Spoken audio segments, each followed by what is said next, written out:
Hey, testing, testing. I hope you guys can hear me.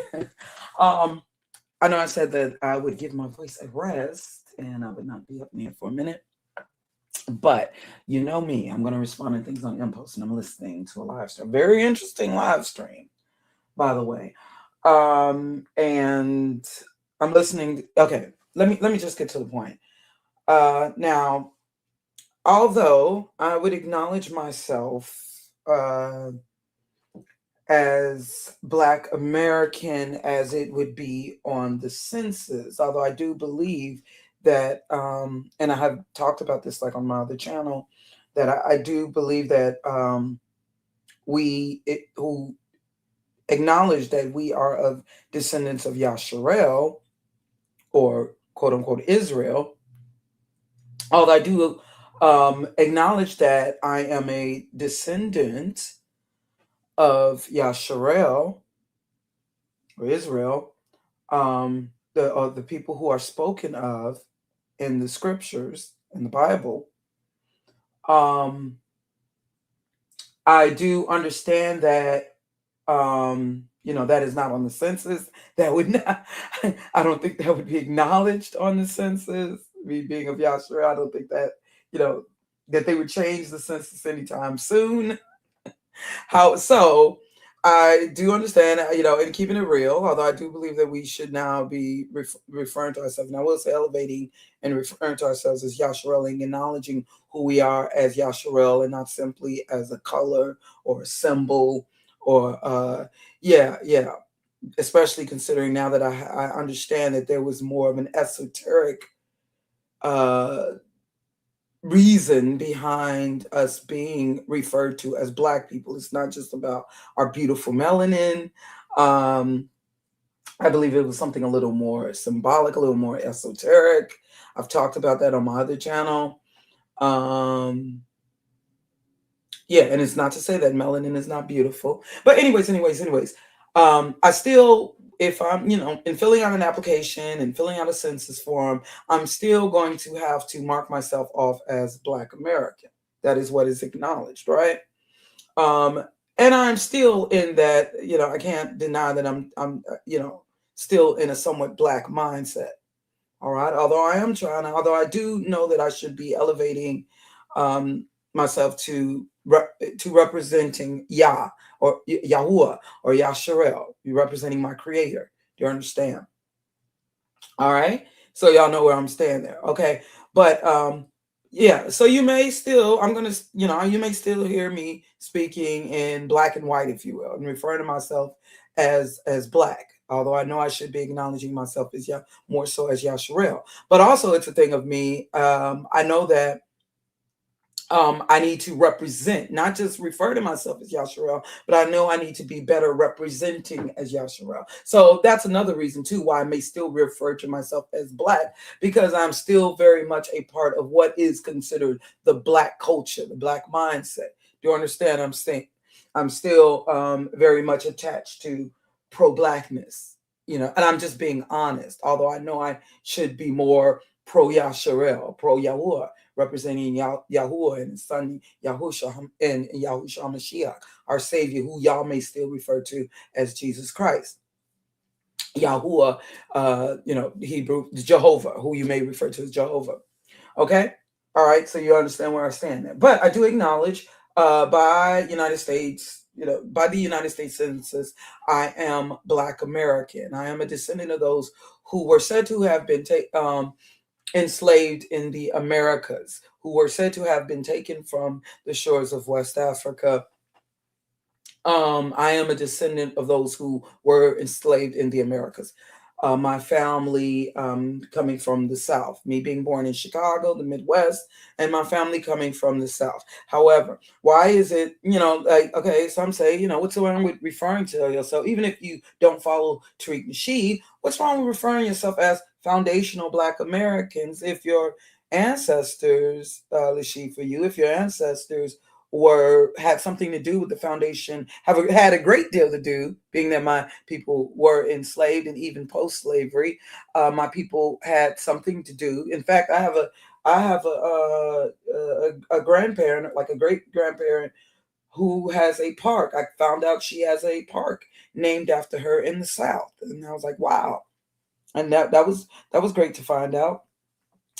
Yeah, I have a great grandparent who has a park named after her in the South. So I definitely know that my people, and yeah, and I had like a great aunt, or having a great aunt who's like became like a one of the first black female sheriffs in the South. Yeah, I had found out as well. So yeah, my people definitely had something to do with the foundation of America, and there's some uh, a great deal to do with the foundation of America. And yeah, and when you think about it, of course, like people who are saying, "Oh, this is the white man's internet. This is the white man." Well, you wouldn't have the internet, and you wouldn't have a lot of these technologies today. You wouldn't have a lot of these technological advances if it had not been for the enslavement of our people. Because I'm gonna tell you, a lot of people should know that. The Industrial Revolution was directly funded by the enslavement of our people. Also, when you consider, also, yeah, and of course, the Industrial Revolution, you would not, that helped to further technologies to help advance civilization, okay? And even post-slavery, when you think of our people who have laid the railroads, the chain gangs, many of our people working and laying these railroads. Yeah, perhaps I'll go into a video. Yeah, I gotta look even more so into that myself, because this is something I found out not that long ago. Yeah, so I got to look more into that, and maybe I'll talk on that. Don't want to tell too much family business. That's the thing. I'm okay with talking and being open and giving names and all of that, but I have to still be considerate, especially with these weird people up there. I still got to be considerate of my family and loved ones who may not want all that information put out there. Otherwise, I would love to share it all. I want to share pictures and everything, but it's just about me having to be considerate of my family who may not want all that information put out there. Um, yeah. No, but I'm not. I wouldn't lie about this. Y'all know I've been up in here for a while now, and see, I can't lie because, like I said, I came up in here in a time people already know me, because I came up in social media, like I said, in 2002, in a time, 2001, 2002, in a time when a lot of us were very open, and we, there's times I wish people didn't know who I was.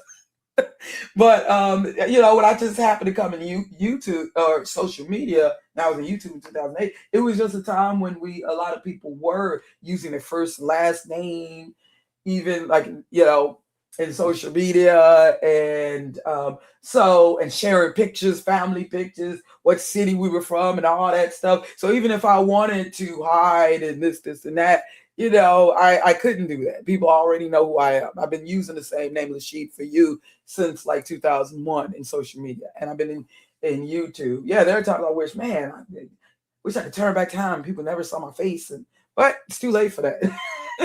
and me, I'm the type of person. No, I do not create troll accounts. I do not. It's been Lashid for you. All right. So you don't have to worry about me doing that. I don't even feel comfortable doing that. I'm one of them people. I want you to know that I said it. You know what I'm saying? That's how I am. How you doing, by the way, King Paul? Yeah.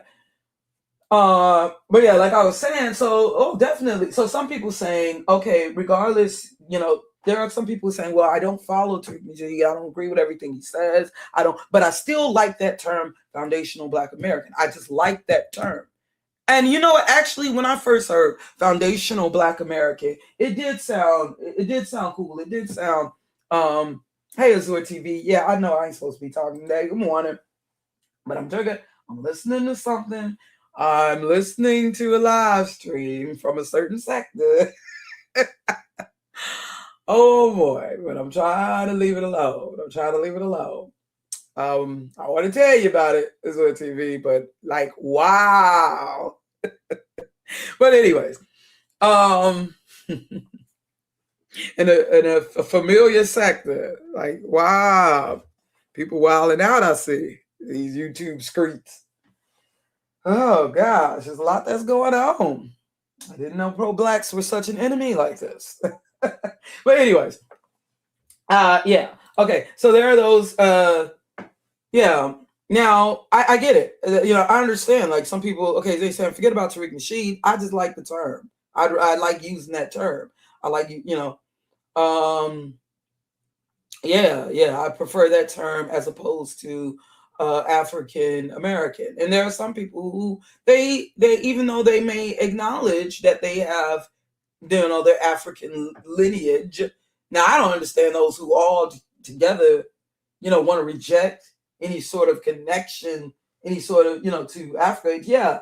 Yeah, of course you don't know of the culture and you don't have you feel you have nothing in common with the culture, the ethnicity, any African culture, tribe, ethnicity. That's understandable, but that's not of no fault of your own. Yeah, of course, because of course we're not going to have that. That's the issue.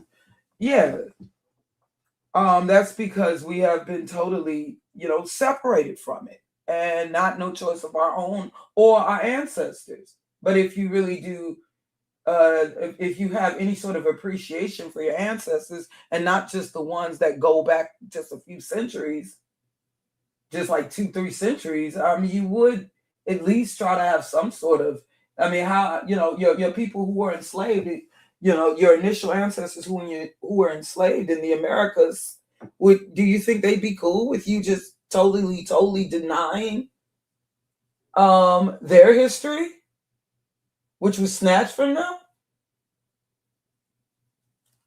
Okay, oh yeah, of course.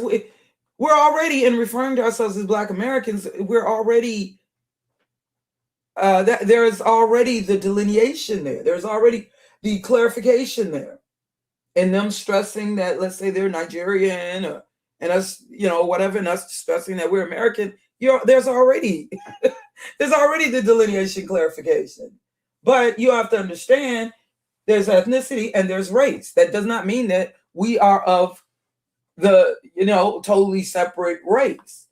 Now, there are some people who don't like the concept of race. That's totally understandable. And they feel that, the concept of race is pretty much a myth. That's understandable. But many of you do still believe in the concept of race, do you not? You may be of a different ethnicity, but you would still be put in the same racial categorization. You would still be put, well, okay, I understand that Negroid is old and outdated.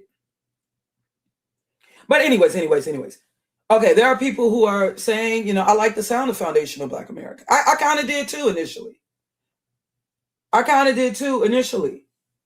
But the facts is that, this was a term that was coined and concocted. He cannot deny that, by Tariq Nasheed. Okay? Y'all say that's no big deal. And then they're using the argument that Jesse Jackson, well, he coined the term. Actually, no, he did not. That Afro-American did not originate. African-American or Afro-American did not originate with Jesse Jackson. Okay. However, him being in, he helped popularize it. Yes. And even then, in the 80s, we still weren't quite referring to ourselves, or totally embraced. We didn't really embrace African-American. Let me see. I don't even think it became like a part of the census until like maybe the 90s. Okay. But they had been, there's that clip, the young child in the 60s. What's your race? I'm Black. What's your national? I'm Afro-American, with the child in the 60s. Yeah. And actually, let me see. Maybe I have to do a little more digging and research. Because even before that, it was Malcolm X, even before Jesse Jackson. Yeah, but anyways. First of all, was African-American, okay, was that initially trademarked? So you got to understand, from the very jump, Tariq Nasheed put he put a patent. Correct me if I'm wrong, but did he not? Like from the point that he started popularizing the term FBA, hashtag FBA, Foundational Black American, from that very point, did he not put a patent on it? And you got to be careful. And see, the thing is that, especially when you're looking online and in social media, and you see, look at these prominent channels, the main channels that are touting or promoting FBA. They claim to be representing FBA. Okay, you got to be careful of your affiliation. Yeah, I mean, how you doing, YS Millennial? I know, I ain't supposed to be up in here now, but I got to speak on this. So when you look at all these channels and you see, are they talking about, see, it would be all good and all cool. I'd be okay with referring to myself as foundational Black American or FBA. I'd be okay with this, but I'm going to look at, okay, let's just keep it real. Tariq Nasheed, he is, okay, we can't just, we could acknowledge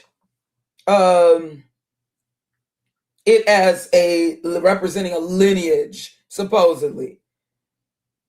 But no, he did concoct FBA, Foundational Black American, as part of a movement. Let's just keep it real. All right? Because he was speaking supposedly in the pursuit of reparations. And he was inspired and influenced by Yvette Carnell, Tone Talks, and the ADOS movement, which is acknowledged. They acknowledge ADOS as being an acronym representing a movement and agenda supposedly for the pursuit of reparations. Tariq Nasheed, I mean, come on now. Let's stop playing. I was following Tariq Nasheed, listening to him long enough to know what this was spawned for. I've been here long enough. I've witnessed, and many of you witnessed. So let's stop playing.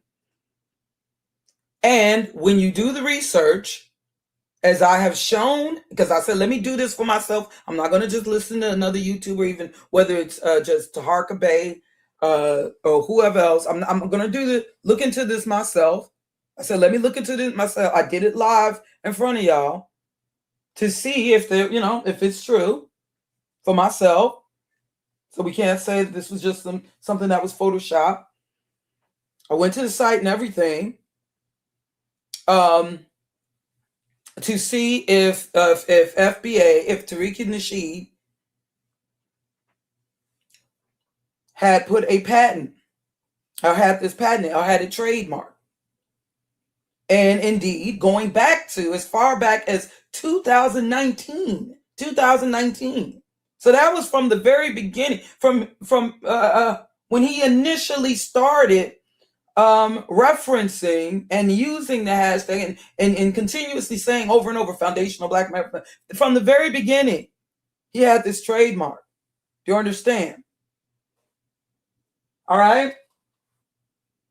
And this became a brand from the very beginning. People eventually, over time, started using, African American as part of their brand. Just like if somebody were to sell some cookies and I'm going to decide to call them Irish cookies or something like that. Yeah, that's all that is. But no, from the very beginning, okay? And it's not just that. I got to look at the rhetoric. So being that he's the one, let's just keep it real. Since he was the one who initially, not only did he concoct the term, whether he was inspired by Claude Anderson or whatever, he concocted the term. We can agree on that, right? We can agree on that. Now, you may say, I still want to say it because I like it. Well, the thing is, you got to be careful of what you decide to refer to yourself as. Especially, I know some of y'all will say, well, we can't help if he, if he decides to call himself, because there's a lot of people who refer to themselves as pro-Black, and they definitely don't speak for me. That's true. But you got to understand, this was from the very jump, dude, put a trademark on this. Like, as if I own this. That's, to me, that's making a statement. Now, I don't know if we could say Jesse Jackson did the same thing. Or Malcolm X did the same thing. I don't think so. That was like years later, I'm sure, with people putting, using African American and trademarking and all that.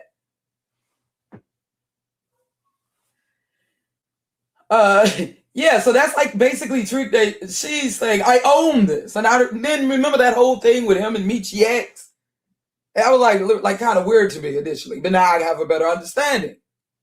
Yeah, like this is basically saying, this is mine. If you have such a respect for this lineage, why would you even consider putting a trademark on it? But I know they got these damage control channels, these FBA bot channels, that are they're trying to do damage control and explain.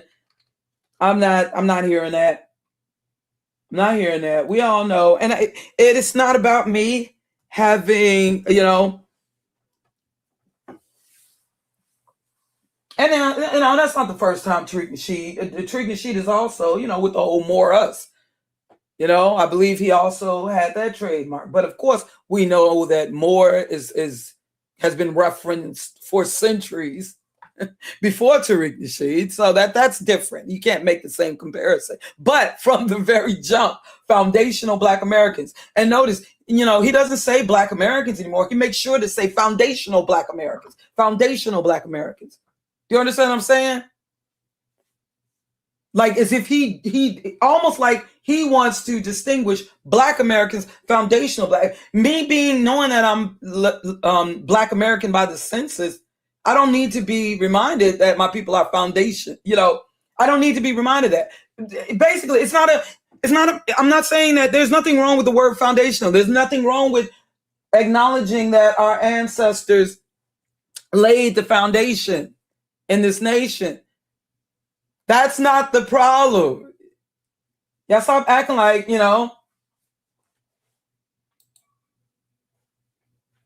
And many of y'all say, oh, it's not about Tariq Nasheed, but you do come up in here when people are just merely disagreeing, even if people are disagreeing with Tariq Nasheed. A lot of y'all who claim you are FBA and has nothing, then why do you get so defensive over us calling out Tariq Nasheed? It's not like there haven't been other people. Okay, when people were calling him out, I mean, it's not like we have not called out people who profess themselves to be pro-Black. And that's the thing. If you really felt that, okay, Tariq Nasheed don't represent this, then you would be calling that out more, now would you? So a lot of y'all are getting offended.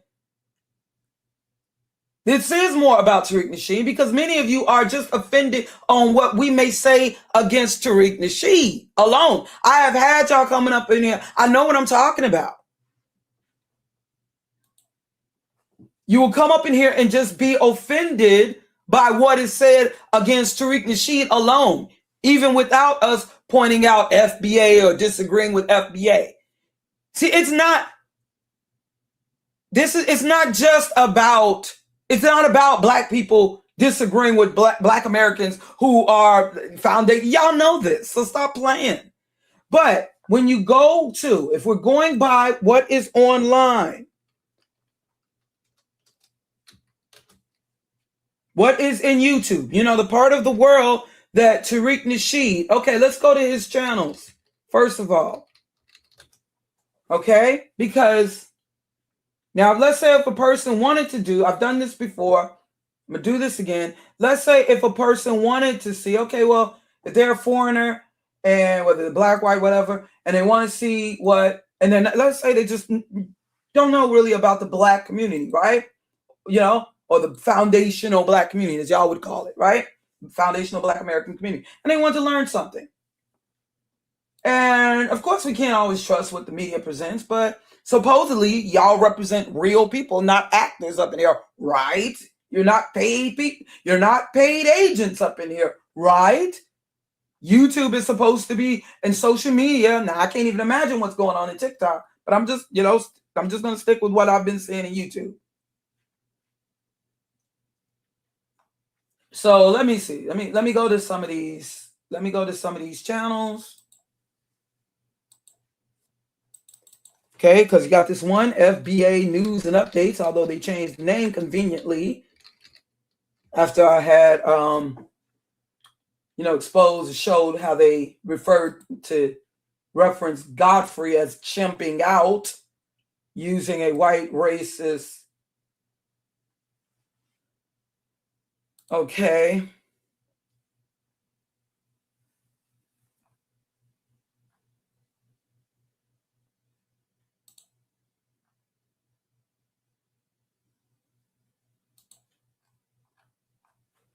Okay, let me go to some of these channels. Let me type in. I'm just typing in FBA.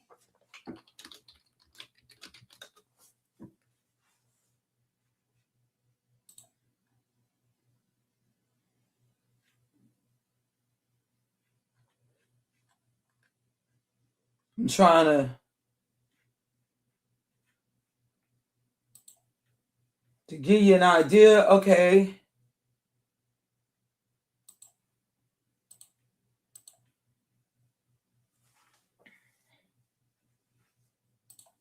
Okay, okay, you got this channel here.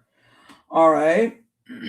And although I see a lot of symbology that I guess is supposed to be Black America, looked like this American pride. It just seemed like, yeah, the American flag haven't received reparations, but okay. Yeah, it seems patriotic. Nothing necessarily wrong with that, but okay, there's about an Eritrean woman learns she ain't Black. Senegalese woman, Somalian. Okay, going by this channel here, if we are to go by this channel here, Arawak Tether, a lot of this just seemed to be Haitian man learning he ain't Black. There seemed to be more focus on foreigners. And usually when the foreigners are being discussed, it's Johnny lies about African. Yeah, there seemed to be more focus. Okay, what they claim is, okay, like we said, delineation is basically, let's look up the definition of delineation. Is they saying that that's all it's about? But the talking points are delineation. And why is it so important for them to delineate? Why is delineation so important? Well, supposedly, according to what I had picked up from Tariq Nasheed, we need to delineate so that other groups of Black people in this country do not try to jump on what is due to Black Americans. Am I right? Am I wrong? Right? Isn't that what he said? So delineation is basically, okay, it is the active, AI overview taken from vocabulary.com. Delineation is the act of outlining, describing, or defining the exact boundaries or features of something. Okay, it clarifies what something is and what it is not, whether you are drawing a line on a map, setting structural limits, or summarizing a complex concept. Okay, and it can be said that, well, hold on, let me make a separate so I can see what I'm streaming. See if I get, because I need to see at the same time. Got these two screens up, so I need to see. I need to see what I'm saying, or see if you guys can hear me. Okay. All right. Okay. All right. So some could say, well, isn't this what this channel is doing? It's trying to show what they feel Black is, or Black FBA is, versus what Haitian is, versus what, and if you notice, there is kind of like a versus thing going on. Okay, so some could say, well, that's exactly what this is doing, like with this channel. But if you notice, whenever they're talking about these other groups of people that seem to be more of the focus, because I don't see so much talk about what foundational Black American is. It's always about what the tethers are not. They're not like us. They're not like us, and they're doing this. The way that they're doing this, it's almost like a rap battle, or it's like, we're better than you, or you're, and I notice when they are talking about Black Americans, it's usually the ones they want to point out as being traitors and You see, really, I'm just seeing this mockery of other groups of Black people, basically making fun of whether they're depicted in this caricature style or they're these AI. They have to concoct these fictional images of, these cartoonish or just plain fictional images.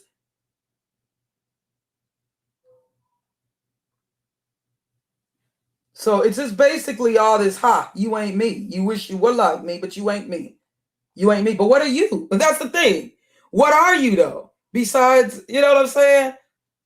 What are you? I don't really see much that's focusing on what they say is Black American heritage, Black American history, Black American culture. That's not the focus. If that was more so the focus, why would I be complaining? And when they do talk about Black Americans, it's just about the Democrats and it's Black Americans. Even when they talk about Black Americans, when they decide to, like, for instance, you see here with James Smalls or John Henry Clark, it's the ones they don't like. They don't, you know what I'm saying? The ones I guess they see as traitors.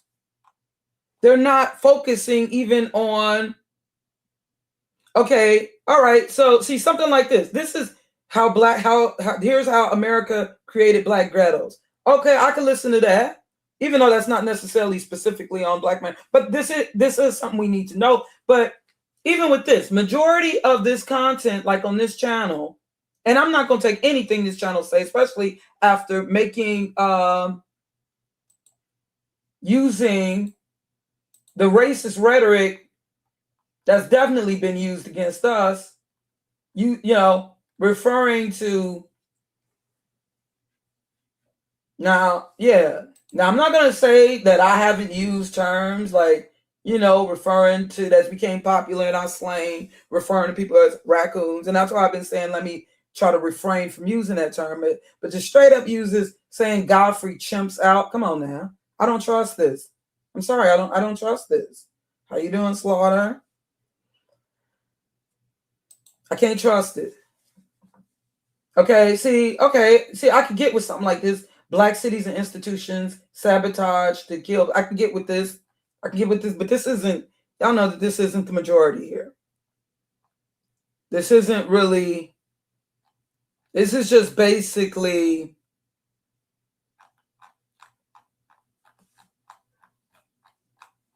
the way that they claim that they're, but regardless, after seeing that video, ain't no way I trust this channel. But, and hold on, you got this other one here. Okay, let me see. Yeah, this person right here. And then you got a lot of these people up in here. I was subscribed to this young woman. She totally flipped. Okay. I was subscribed to this Bruick not that long ago, not even a year ago. This person was on an Afro, like we're all Black tip. Do you hear me? Now all of a sudden she's FBA. I know a lot of these people are grifters. Okay. All right. And I notice the main people right now, come on, Dennis Sperling, who is telling Black men just about 2 years ago, 2-3 years ago, to go get you a mestiza chick from overseas, making music videos even. These are the main people. And I'm the one who originally, who came out with who pointed out from Passport Bro to, or from Manosphere to FBA Pipeline. I see a lot of people taking what I say. They're not going to give a sister a shout out or credit or anything like that. But yeah, I'm the one who initially brought that to y'all's attention. Just for knowing. I think some people, maybe because I'm a woman and they don't want to, you know what I'm saying? But yeah. They'd rather, you hear it from their narrative, what they, how they say it. Because the funny thing is, see, I was calling them out when they were on that Black women bashing tip. A lot of y'all may be calling out the FBAs, but I don't know where some of y'all were at when it was all that Black women bashing. Now, when they're bashing, foreign Black people that, or who you may be related to, then I see some of y'all speaking about it. I'm like, where was y'all though when it was all that Black women bashing rhetoric? See, I was calling it all out, just as I was even calling out the divestors. And I've been doing this for a minute now. See, that's a problem. People only want to speak on things when it affects them. And I'm seeing that now. When they're more personally, then they want to start calling this out. Hey, wait. I'm of Jamaican descent. Now I want to say something. No, why weren't you saying something years ago? Why weren't you saying something against these people like when you saw them initially being divisive and speaking against Black women?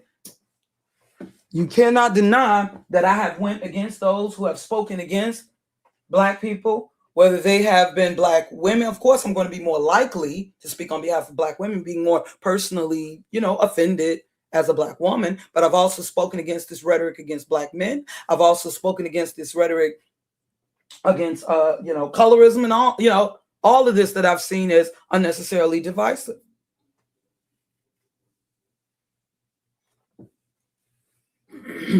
Oh, this stuff was going on even before Tommy Sotomayor. I've been in YouTube, in talking in YouTube world, I've been in YouTube since 2008. Tommy's presence it was already going on. It was, you had people like Black Pride, Sergeant Willie P, Speak the Real. I've been here for a minute. Tommy just took it to a whole nother level. I was here before the Asia McGowan tragedy. But yeah, see, I've been calling out this stuff for years, what's been going on. Not just, when,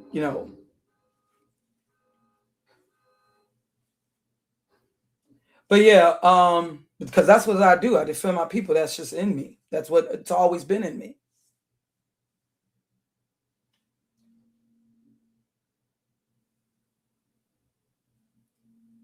In fact, when someone invited me on a certain talk show, I was actually confronting believe it or not, a female swirler. Well, they the ones who got me to go to that. Do I dare?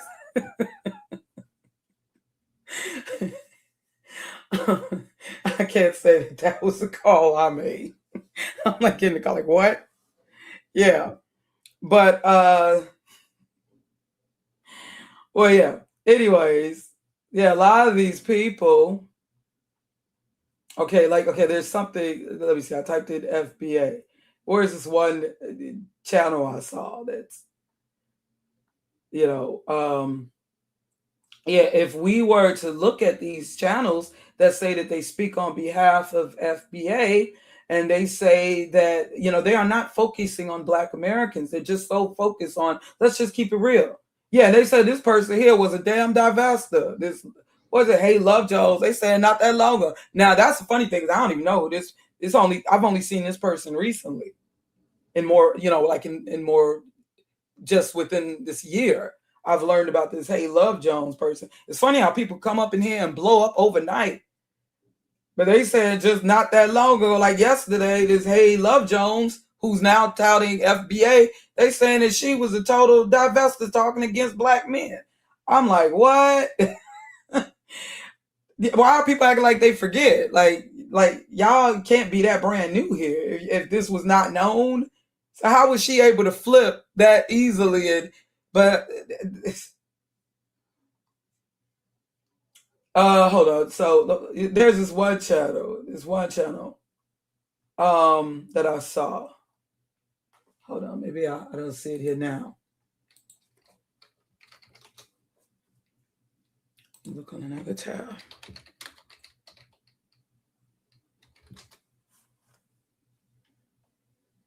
Okay, here's one here, like this channel right here. Is this Brian Jehovah? Okay, now let's see if this is a channel I've noticed. Got over 1,000. I'm looking at these ones that got, let's say, where they average out over 1,000 views per video. Okay. Now Tariq Nasheed might say, I don't know this guy, I don't know these guys. But this is the majority of these channels that claim to be part of the delineation, right? So this is how is this? So if I were to go by this channel, and this is the thing, why don't y'all use real images? I mean, you can even use that, it's easy to take images of poor people and use that as propaganda too. But they're going as far as, concocting images through AI or making little cartoons or whatever they're doing to depict people. Like why they gotta always have their eyes bucking out. I see blackface. Oh, dang it. I'm so sorry. I hate the way this is on YouTube. I forgot to remove. Yeah, okay. Dang, all that time I was talking, y'all didn't see what I was talking about as I was talking. Yeah, because I was showing y'all, hold on. I was initially showing y'all where this woman here, this who they said was looking at these FBA channels. Where's she at? I saw it somewhere. Yeah, now this is the one I said I was subscribed to this Bruick not that long ago. She wasn't getting no views at all, really. But then she just totally, and she was on the pro-black tip. It didn't matter if you were African, Black American, or whatever. But now all of a sudden, suddenly, overnight, she's FBA. And now she's got tons of views. Interesting. Let me not give y'all ideas. Yeah. And I had just saw with the Hey Love Jones video. Yeah, what's the name? Yeah, right here. This one here. And yeah, I've seen these. That's a funny thing too. I've been here for years, and I know how these people blow up overnight, like they're plants or something. Like they've been planted in YouTube, and they've been purposely given this promotion. And it does not usually happen like that. Yeah, they said she was a straight up FBA for pay, right? Right? Now, some of these people are just plain grifters, but then I do feel that some of these people have direct puppet masters. It's more of an agenda, not even just about, of course, they're getting paid, but, and then some of these people, they just jumping on, the train, but you know how far that's going to take you. But I don't know, the way that people are able, because they're going to soon have to jump off the train when this all gets played out, and it's not going to be that long, because as more people are kind of getting sick of this, and it's going to get played out soon. So, you're going to have to, it looked like Trick the Sheet is already trying to find the exit to the next, but the next train. But yeah, they said, oh girl, this was our Vesta. Heck, no. But yeah, okay. So I was showing y'all this channel here. I thought I was showing y'all. Yeah, this channel here. But it got, so I think I could point it out, because being that it got a significant amount of, being that this person has now 8,000 subs, and they average about, 3,000 views per vid. So we need to see, this got 7,000 vids, talking about Haiti. Not a real image at all. Gotta make up these fabricated images. All right. America will collapse without Haitians. You see, they have to make up these. This is what they were doing against us, propaganda against our people, through comic strips and all of that, to spread propaganda against our people. When you gotta always do that. Now I've concocted images through Photoshop. I avoid the whole AI. Well, honestly, I can't say that I totally know how to even utilize it. But I don't know. AI kind of creeped me out. I don't like stuff being too realistic looking. You know what I'm saying? I'm an artist too. So AI kind of offends me a little bit as an artist. It kind of offends me, because I feel like, people are, it's kind of taking the place of real artists. So I'm kind of offended also by AI. But yeah.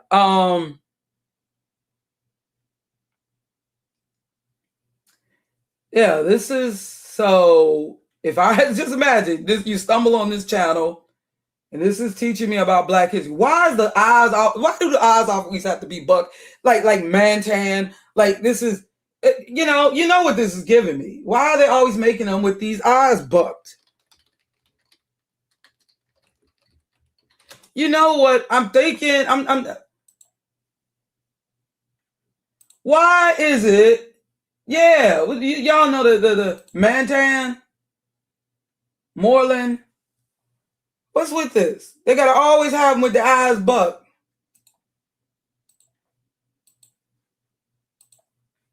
I mean, that's his natural face, but he used to do the excessive eye bucking. His white folks like that. They love this idea of us being scared. They love seeing black folks acting like we're scared. Ooh, the idea of black, that kind of like black people in fear, either in fear or in rage with their eyes bucked. But notice they make sure. So that means that they're telling AI, however that works, don't you got to tell it, type in a command. Okay, I want you to show this black person, show Roland Martin, but show his eyes bucked. Yeah. Are y'all literally typing that into the command? Like make sure that the skin is extra dark. Make sure that the skin look ashy. Is that really how y'all typing stuff in the command? So if I were, what is this teaching me about Black history or Black American? But this is what it's representing. But Tariq will say, hey, I can't control every person, but guess what? Is it that different than what we see? Will we see something different on Tariq Nasheed's channel? Because all I see here is you're making fun of other groups of people, saying that it's just like what white folks have been doing with us. Maybe it makes Black Americans feel better. Oh, if we make fun of other Black people, that'll make us look better to white people. I don't know what y'all doing this for, really. I don't know what y'all doing this for. Okay, so Tariq Nasheed would say, well, hey, he's trying to say this isn't him. These are totally separate. He can't control how other people may take this and tarnish the FBA. But is it all that different on Tariq Nasheed? Because all I see here is, really, this is buffoonery. I mean, this is just basically making fun of other people. But of course, they're just responding back. But who are you responding back to? Are you responding back to the people in this picture here? No, these people don't exist. You know why? Because this is an AI image. This is propaganda. This is an AI image. So are you literally responding back? And even if you are responding back to a caller, or who are they? Who are these callers? Who is that actually your neighbor? I don't even think these callers that you say you're responding to are your neighbors. Then why can't you just respond to that individual? Why are you even giving that individual such, that individual, nobody knows. Do they even have a channel? Nobody knows them. Nobody, do they have any sort of real influence? No, this is just an individual. You don't know if that individual who you claim you're responding to on the phone, you don't even know if they're actually what they say they are. They could be total white person. Who are they responding to? They're not responding. These are fictional pictures. These aren't real people. These aren't real people. These are not your neighbors that you're responding to. These are not your employers who have control or some sort of influence over your survival.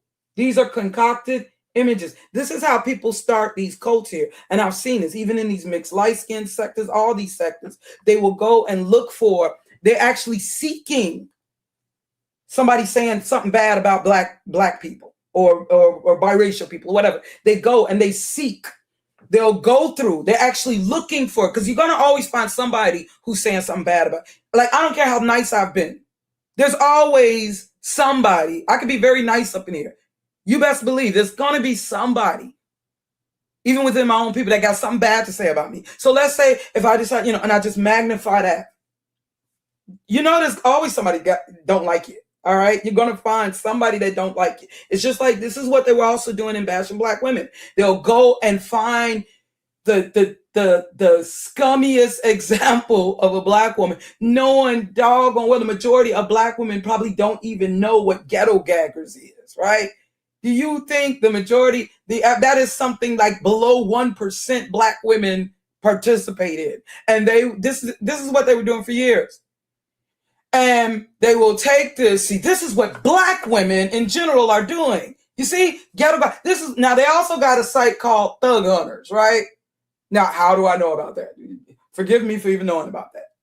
But that's like if I were to take this and say, you see what black men are doing? Yeah, you've had divestments to do, to do that.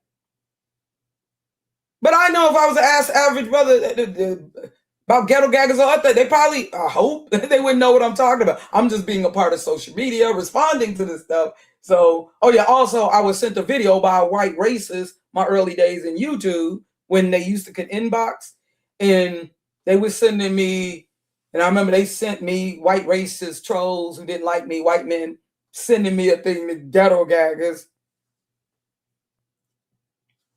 But yeah, so this is what they do. This is how a lot of these people start these cults. They got to first is like you got to make yourself a victim and tell and say that. And I noticed they do this with black folks. You know, say that, oh, we're lying, or these myths about suffering, myths about black people. We're playing victim, and then all the while, but they got to make themselves into the victim and say that everything, you know. Then they make themselves into the victim, but saying that, you know, and what they do is they'll go and seek, like, let's say a person leave a post, so people, and then they'll magnify it. Black Americans ain't, you know, you see, this is what these Haitians think about us. You see, let me put the spotlight on it. This poster don't nobody know. For all we know, they could have created a damn troll account just to, so that they can have, because they need reasons to roast. They want a reason to roast. This is part of the propaganda.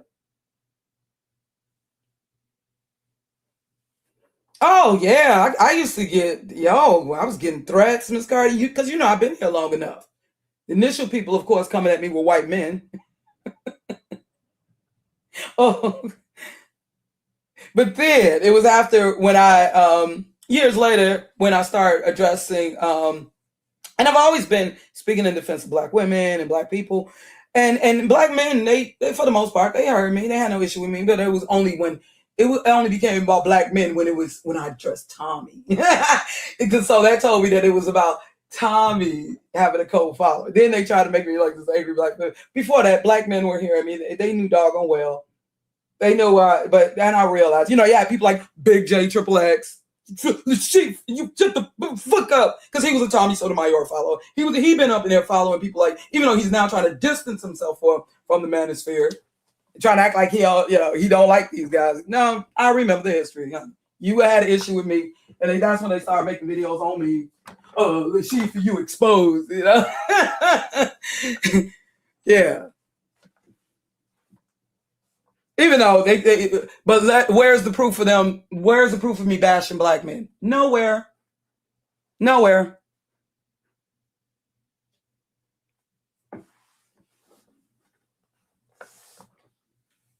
They can't have that proof.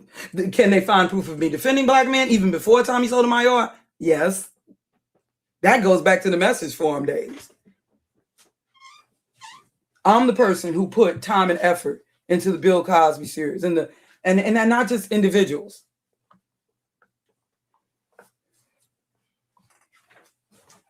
But anyways, and so but then you had I've also been a mammy mule too. So like I said, what will I be next week? I've also been let me see, light skin savior. What will it be next week? Okay, but yeah.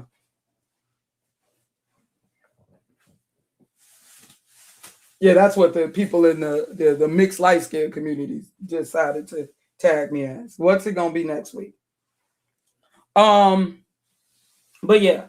So as you see here, you see all this. What does this got to do?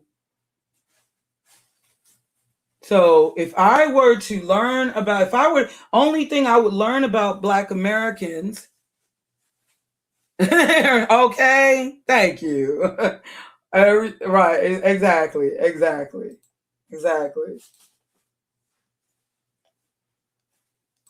But we're working on it though. We're working on it. That's where we're yeah. That I will embrace. That's where we're trying to go. But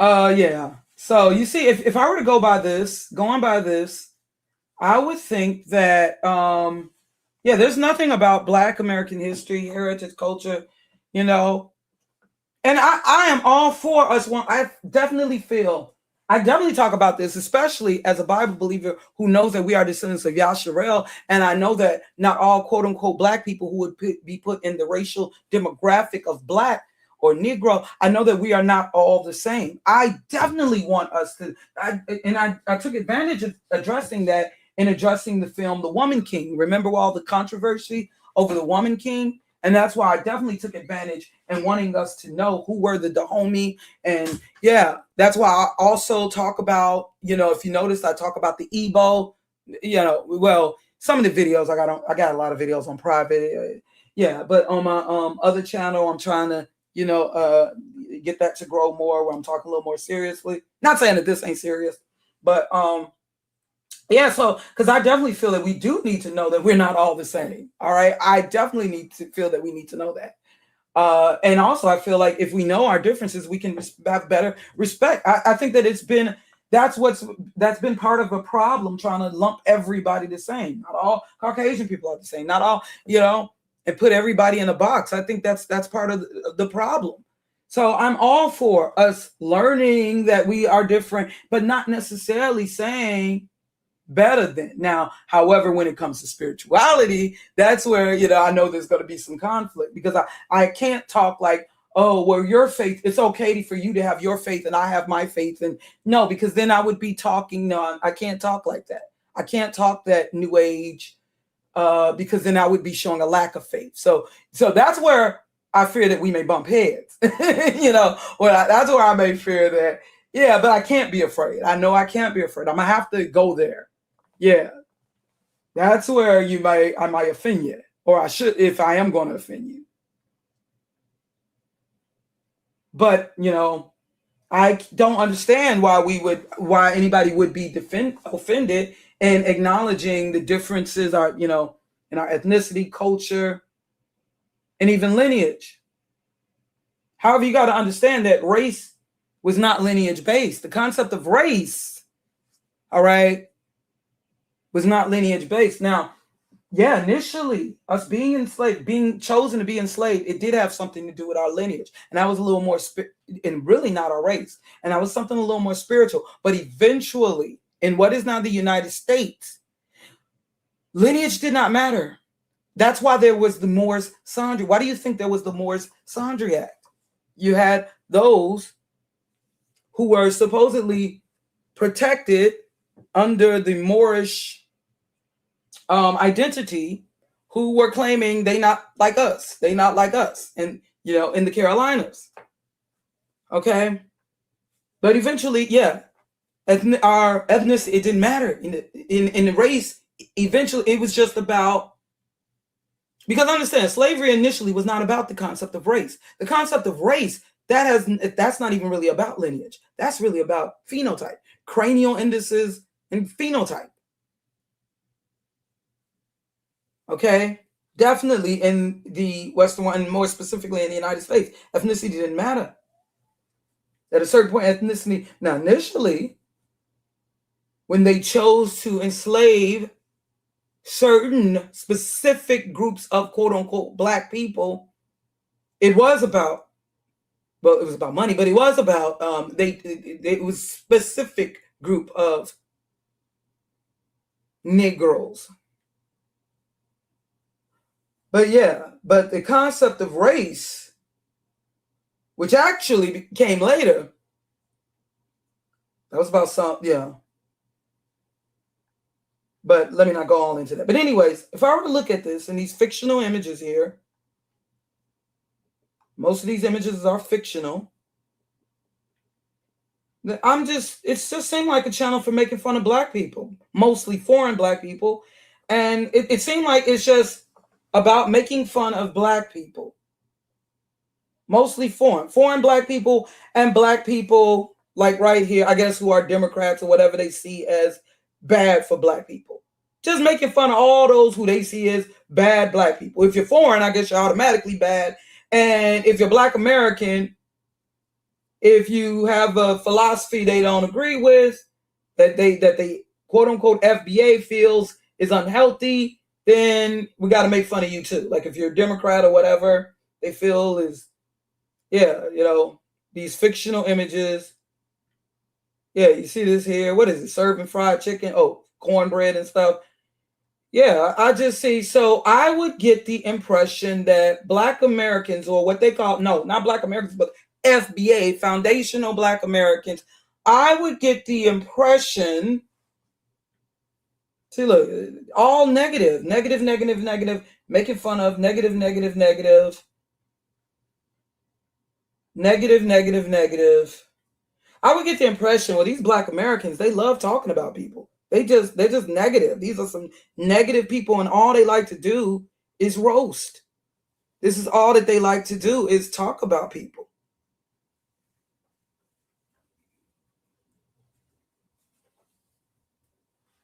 That's the impression. But Tariq Nasheed will try to say, well, hey, these people ain't me. These other channels, they're not my channel.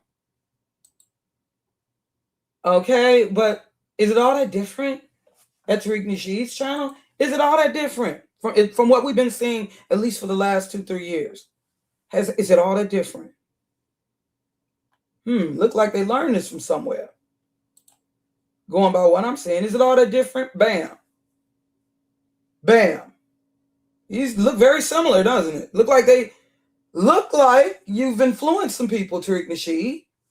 Because I noticed that I noticed how you were the one, even with this AI, I noticed everybody's jumping on. They're making AI images very similar to the AI images you're making, with the buck eyes and making the heads look all extra big, and they're telling the same jokes. What does the person's hairline? What does that got to do? But okay, he's funny. He does things in a comedic manner for his audience. You know, I tried to be understanding of that, but these are some serious discussions here. You can't, there's a point we got to stop a lot of that bussy talk and all that. You know what I'm saying? Because this is kind of serious. Like, there's a point, and I'm all for clapping back. I got a sense of humor too. I am Black American. I was also a part of the hip hop culture.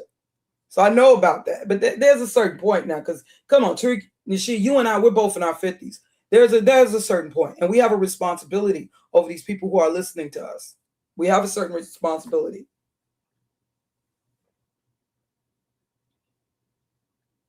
Now I noticed something recently where he's talking about procrastination, all that. Okay, kind of sounding on a new age tip.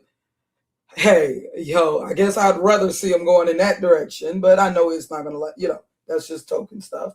This is what's going to be the majority.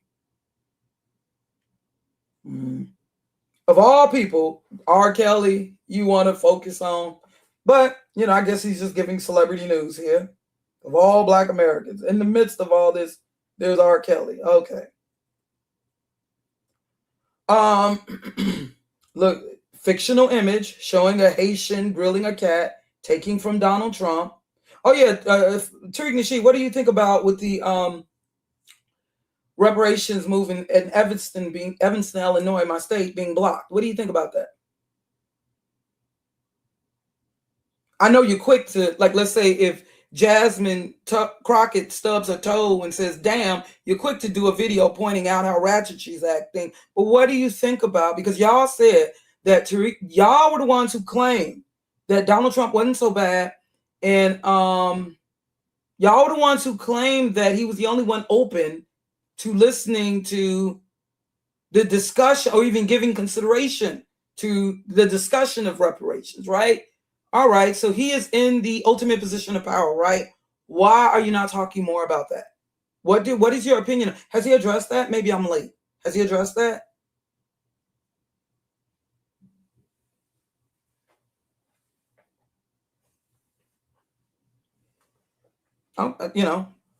Please let me know, y'all, if he does. But yeah, so this doesn't look that different. Philly woman with 4 kids.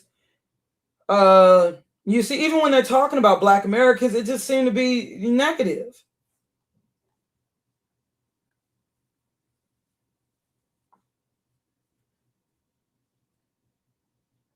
But it just seemed like, okay, I would get so how is this different than the other channels? Now, okay, he has these tokens where he's talking about white folks. Okay, but to make it look like he's not down, for people who try, because he still got to put on the pro-Black visage, so it's so easy to target some white nobody who's calling in the show. That's easy to do. That's really easy. But I noticed when he's talking about Trump, it's like or these and even when it's the Democrats, have you noticed he only seemed to go at the black Democrats? He's not really with the white you know why? But with Trump, it's like I'm not supporting him, but I am supporting him. You see? I mean, I know what's up with him and Trump. I know what's up. But it's interesting, like I said, Tariq Nasheed was initially one of the initial persons who gave him media exposure was Michael Moore in his film. Michael Moore is not only a white Democrat, but he is a progressive Democrat who has been very influential with his films, with his documentaries. Why was Tariq Nasheed working with a progressive Democrat who had him shown as a pimp, doing a skit with him being a pimp, and then eventually being linked with Fox News, doing interviews with Jesse Lee Peterson, just like Senator G. But yeah, like I said, all of these fictional caricature, and that's the way, like I said, that's part of the dehumanizing of people. That is what they have been doing. They're just doing it now with AI. This is part of, you got to make them into caricatures. That's the way, so you don't see these as people, so that you don't see them as human. Make them into these funny caricatures, just like they used to do with us, with these little, what they called it, polywalk, within the blackface images, and you make them into these one-dimensional caricatures. Look at this. Now, yeah, I'm not gonna front as if I did not laugh at, like, when he had the raccoon train. I like that he was able to keep his audience being a little humorous, a little relatable, not so serious all the time. But there is a point, every damn thing now is just about roasting. Roasting, roasting, roasting. So what impression is this really giving of FBA? So why would I want to be, even if it sounds lovely, I'm sorry, being that you think FBA, even though they make sure to try to disinclude him from the Wikipedia page on FBA, and even at the official FBA.com site, which had to have been put together by Tariq Nasheed, even though he has his merchandise being displayed and his books and hats and the things that he was selling, he doesn't, in the whole summary of FBA, he's not having, his name is not being mentioned.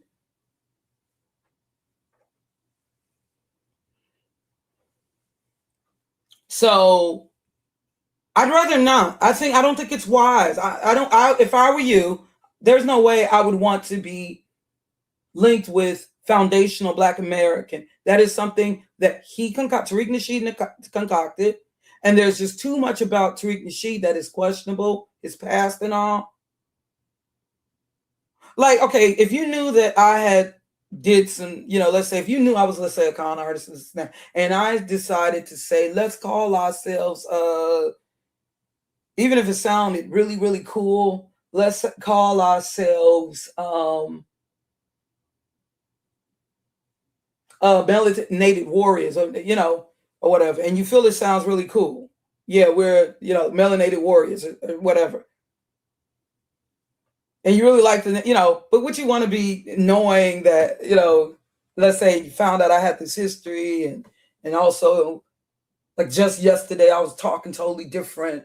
You know what I'm saying? It's not so much about the words foundational Black American necessarily being bad. And you're already Black American. You've been calling yourself Black American by census, right? It's not even part of the census. Now, it's one thing if they did make that a part of the census.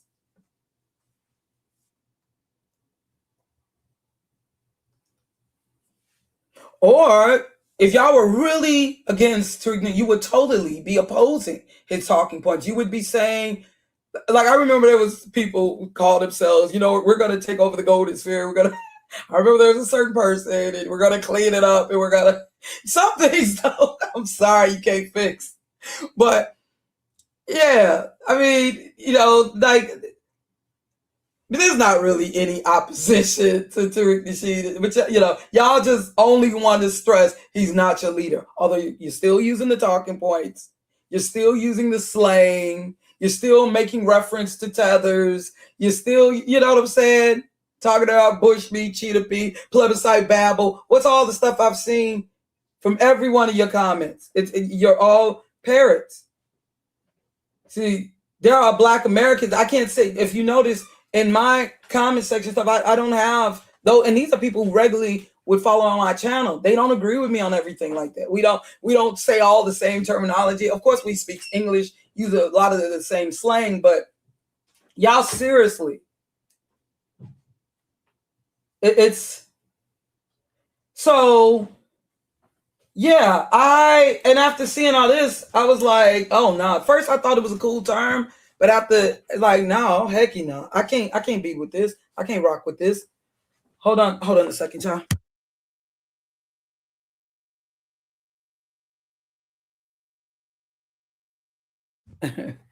Yeah. Because this is what it's been, and this is what it's been representing pretty much from the beginning. This is what it's been from the beginning. It's not like, oh, okay. Now when you really think about it, this is how it's been from the beginning. This was initially, let me see. Yeah, okay. He was agreeing with Yvette Carnell. Oh yeah, and I'm gonna have to go into that. I gotta take advantage of going, because I every time I say I'm gonna do a stream, I'm gonna talk about that with Yvette Carnell. Because let's not act like this isn't an extension, or this isn't a, it's just like, what's that with the 5% Nation of Islam? We can't deny that the 5% Nation of Islam, even though it was like they did their own separate thing, separate from the Nation of Islam, but we cannot deny that the father or the inspiration or the 5% Nation of Islam was the Nation of Islam. We can't deny Clarence 13X that much is still of what he was inspired by, even if they decide to do their own thing. And we can't overlook that.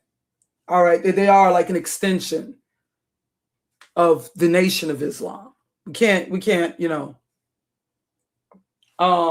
yeah, and you got to be, and so this, and also this is another thing too that people don't realize. Actually, this whole FBA thing might be, this might be hindering. This might be messing things up. How do y'all know that this ain't something that really thwart, things, in the pursuit of reparations? Because they got you focusing on worrying about foreigners and this and that. Well, what if this person received reparation and they happen to be a descendant of those who enslaved your people? You know what? Honestly, damn well, if they were telling, if there was an announcement that they writing out a check, damn well, a lot of y'all wouldn't give a damn as long as you getting yours. All right? Stop. You ain't even got your foot in the door. So all of this, what if, this is to distract. This is like a distraction. And that's another thing too, with these claims that, because you got some of these people talking like there weren't even slave strips. There weren't even, they're referring to us as descendants of the freedmen. Because there are people who are saying that that there are people who are saying they're descendants of people who were never enslaved. You know that, right? So this may lead to an argument that, okay, well, if you're saying that a very small percentage of you were even brought from the African continent, you were already here, this could lead to talk of, how do we know that you're even a descendant of those who were enslaved? How do we know that your ancestors were enslaved? Which may take even more digging into your ancestry and all that. Since you claim that you are of the, you understand what I'm saying? Like with me mentioning the Moors Sundry Act, you don't know what slick stuff.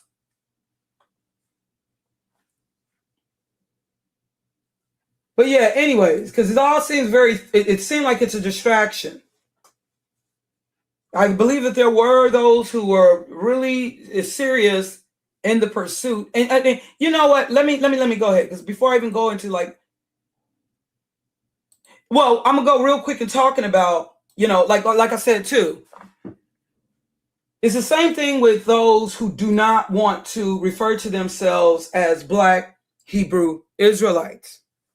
Is it that we know that we are, by census, we would be considered Black by race, even if we prefer not to, even if some of us prefer not to call ourselves by just the crayon color. We know that when it boils down to it, when we fill out an application or whatever, we're going to have to put Black. Okay, so let's just, and keep it, even if you feel that we should not be acknowledged merely by our skin, I get it, I totally understand. But I'm just speaking by law, by census, we are considered Black American, Black, right? By race, even if we don't agree with the concept of race. All right.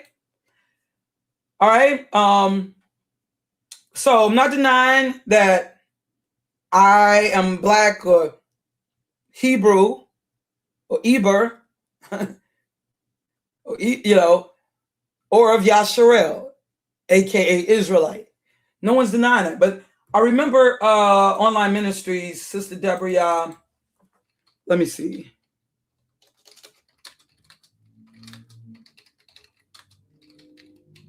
Was it Sister Deborah, or was it the...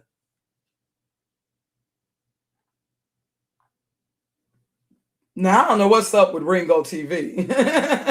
Ringo TV reactions. I don't know. Him and New Breed, they've been going back and forth. But because I just typed in, "We're not Hebrew Israelites," and his video comes up first. Well, I'm no longer... That's not what I'm looking for. I don't know what's up.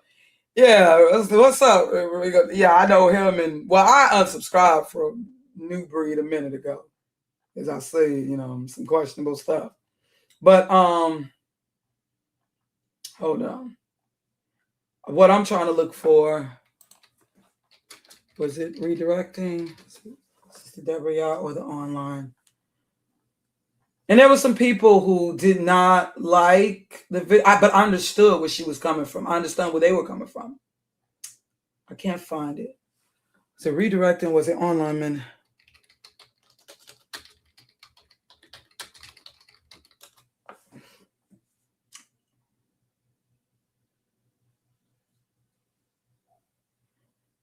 Okay, and I'm not trying to, I don't want anybody targeting them, because people, but I understood. Now they know online, they've been here for years, that they know that we are the descendants of Yasharel. That's not what they were saying.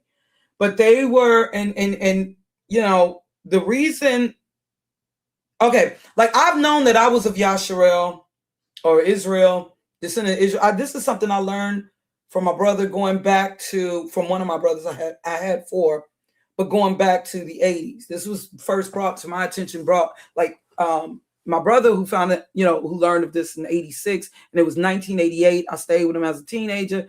And that's when I first was attending some of the Bible meetings and stuff. And that's when I initially learned, right? So this is something I knew of.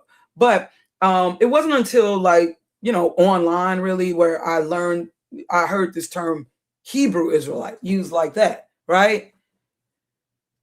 And people's like, what's wrong with that? Because the Israelites were descendants of Eber, or they were Hebrew, right? Right? Just as the Ishmaelites, the Edomites, so what's wrong? I'm just saying, I didn't hear that term, but I noticed when I did hear the term Hebrew Israelites, that's when I also learned about these camps, right? Like GMS, ISUPK, what's the other one? IUIC. There's quite a few of them. GOCC. These acronyms. That's another thing too. Something about these acronyms. You got to beware of these alphabet crews, right? That go by these acronyms. And okay, so even though I was taught that we were descendants of Yasharel and this and that, and don't get me wrong, my brother though, they were still saying, Jesus, but they knew that we were descendants of Yasharel, and this is something I've known since and I'm from Chicago, as you know. Yeah, but I didn't really hear that term Hebrew Israelite. I didn't hear it like that, Hebrew Israelite, right? Until yeah, more recent years with social media and I guess you could say in the last like maybe 20 years, I've heard the term Hebrew Israelite. And usually when I heard that term, it was associated with these people like I would see downtown Chicago, and they would be out there and they would be garbed up, and like this one person, and he'd be preaching. And I guess the first time I saw Hebrew Israelites, what I would identify, I think it was on the Montel Williams show. Yeah, this was in the 90s. Now I had already know that we were of Yasharel, but I remember it was in the 90s, and there was that Montel Williams episode, and you know what I'm talking about. Yeah, you know that episode I showed you guys before, the Montel Williams, and yeah, it was this girl, and I was like, I could see the black. I definitely see, like, but I was like, is she? Because I thought I heard an accent. I'm like, is she Dominican? But yeah, I definitely see that she's predominantly, black ancestry. The girl here, I was just her accent was, I was like, that was interesting. And even though I knew people who were of Yasharel, I never had seen anybody all garbed up like this. Like the people who I knew in Chicago that studied with my brother, they acknowledged they were Israel, but they were not garbed up like this. They didn't wear clothes like this. Not saying anything necessarily wrong with all that they're wearing, but yeah, it kind of, I ain't gonna lie, it look costumey to me because nobody really dresses like that today in modern time. But yo, that's okay, that's all right if you choose to dress as long as it's not inappropriate. But yeah, it was just kind of odd to me because I didn't know, because the people I knew, they dressed pretty much like, how people were dressing in the 90s and 80s and 90s.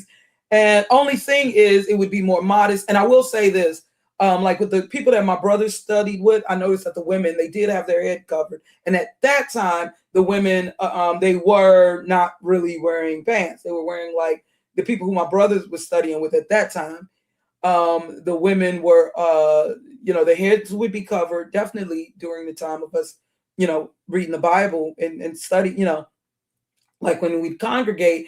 And the women at that time, late 80s, they were not wearing pants. They would be wearing like a dress, long skirt. Yeah. Yeah. So you could say maybe a little old fashioned, but not all garbed up like this, right? So what I saw is like, and okay, it's good that they acknowledge that with Yasharel, but I noticed that they were angry.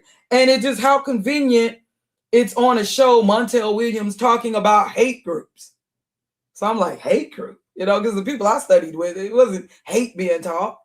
Like it's nobody talking about hate, but these are like this is the black equivalent to the white Nazi, white nationalist.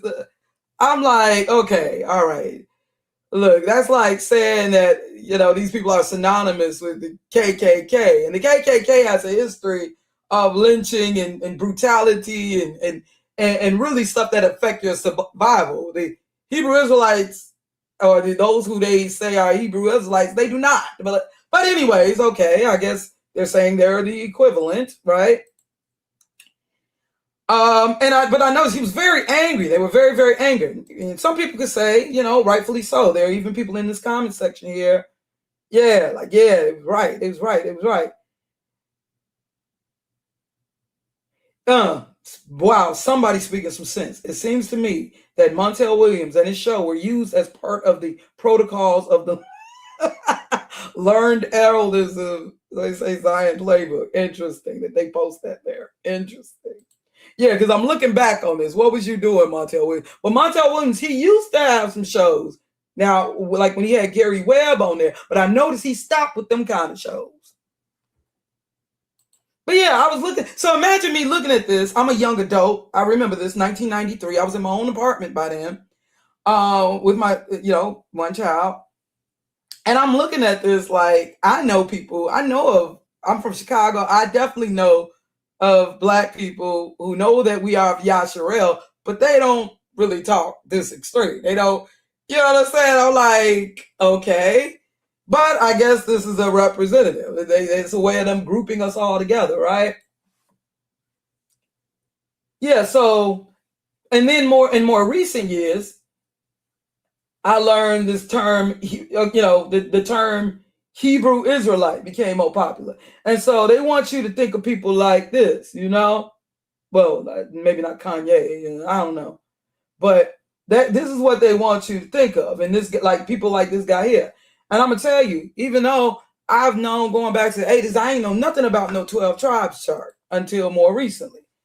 And this is not what I was taught. This was not what I was taught. Like any Mexican, you could be straight up of conquistador descent. Any Latino, is of Yasharel. All right. You could be a straight up, people coming straight directly from Spain. No Negro, like maybe 4%, quote unquote, Negro ancestry, but you're Israel. If you're Mexican, this whole 12 tribe, I'm like, when did this? But come to find out, this kind of goes back. It goes back to this 12 tribes chart with the One West camp out of New York. Another thing that I was not taught, that Esau was just the white man. Yeah, there are descendants of Esau who are quote unquote white or Caucasian today. Yeah. But I was not taught that the original, Esau was originally white man. And yeah, I was taught of some of their descendants. Yeah. Yeah, but I was not taught that. Yeah, but there was obviously some. And another thing that I got to point out, I noticed that these people who refer to themselves, many of them, not all of them, but refer to themselves as Hebrew Israelite, I noticed that a lot of them, they like not only are they garbed up, and if that's what they want to wear, and they show the scriptures about the tassels and all, that's fine. But the symbology, I got to pay attention to that, because I would think that they are intelligent enough to know the origin of that 6-point star, right? Or the Star of Rephaim, even though they'll tell you the Star of David, but the Star of Rephaim, if you know what I'm talking about, you know what I'm talking about. So I would think that and I'm not saying all of the camps, not all of the camps rock the star, but the more prominent ones like GMS and ISUPK, I do believe. And who is this Captain Tazar? Who is he with? Yeah, I think, yeah. You see, he's rocking the star. That right there is questionable. So you know what I tell myself? I don't want to be a part of that. So I'm not going to refer to myself. And also, being that they have the what's that? The Southern the SP. What do you call it? Yeah, the Southern Poverty Law Center. I do know that they definitely have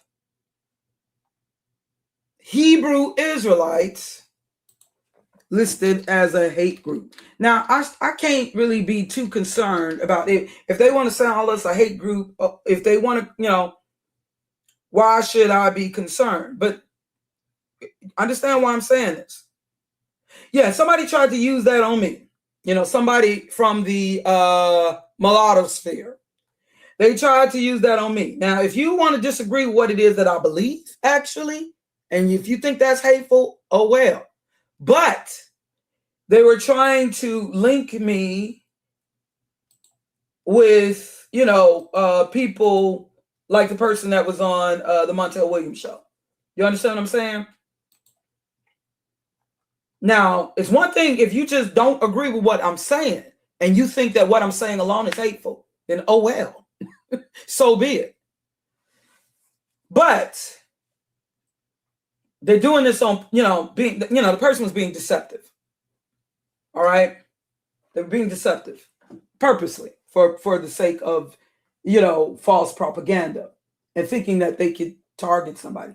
And I can't care. Really, I can't care because they're going to do that anyway. Right. But I'm just saying to my people, I can't worry about what people going to do anyway. All right. But in talking to my people,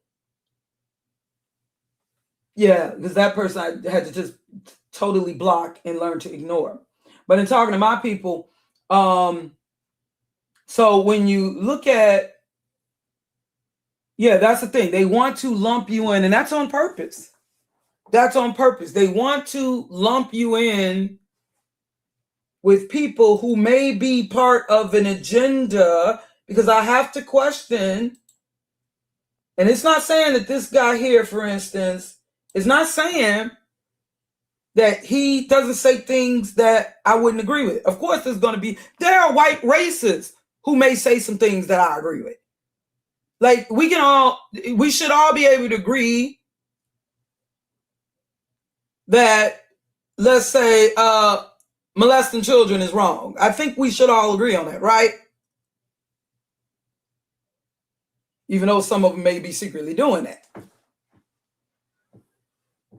But speaking of, like, I had heard one of the members of GMS. No, this was a leader of GMS. This was a leader of GMS trying to get justification being with a 12-year-old girl. And this was a leader of GMS, one of these Hebrew Israelite camps. Also, yeah, that's the thing too. This is another reason why they were kind of coming at, like. Now, of course, we know that they all don't think that, and I think there's even some people within some of these camps who may have some really sincere intentions and just believe, this is what they believe to be the truth, or what they should. Some people, this is what they actually believe. They believe that they follow the 12 tribes chart. This is what they actually believe. And can you believe they got Naphtali, Argentina, and Chile? Naphtali. So look, they're saying that the descendants of Naphtali, one of the tribes of Israel, Argentina and Chile, those are like the whitest. So if you're just from Argentina or Chile, you're of Yasharel. Oh my God, you got to be kidding me. But anyways,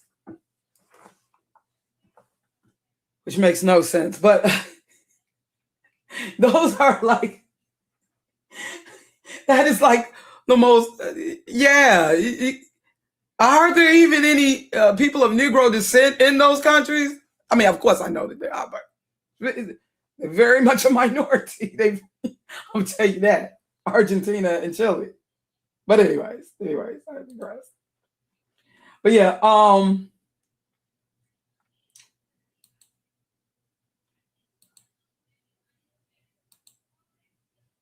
yeah, what was I about to say?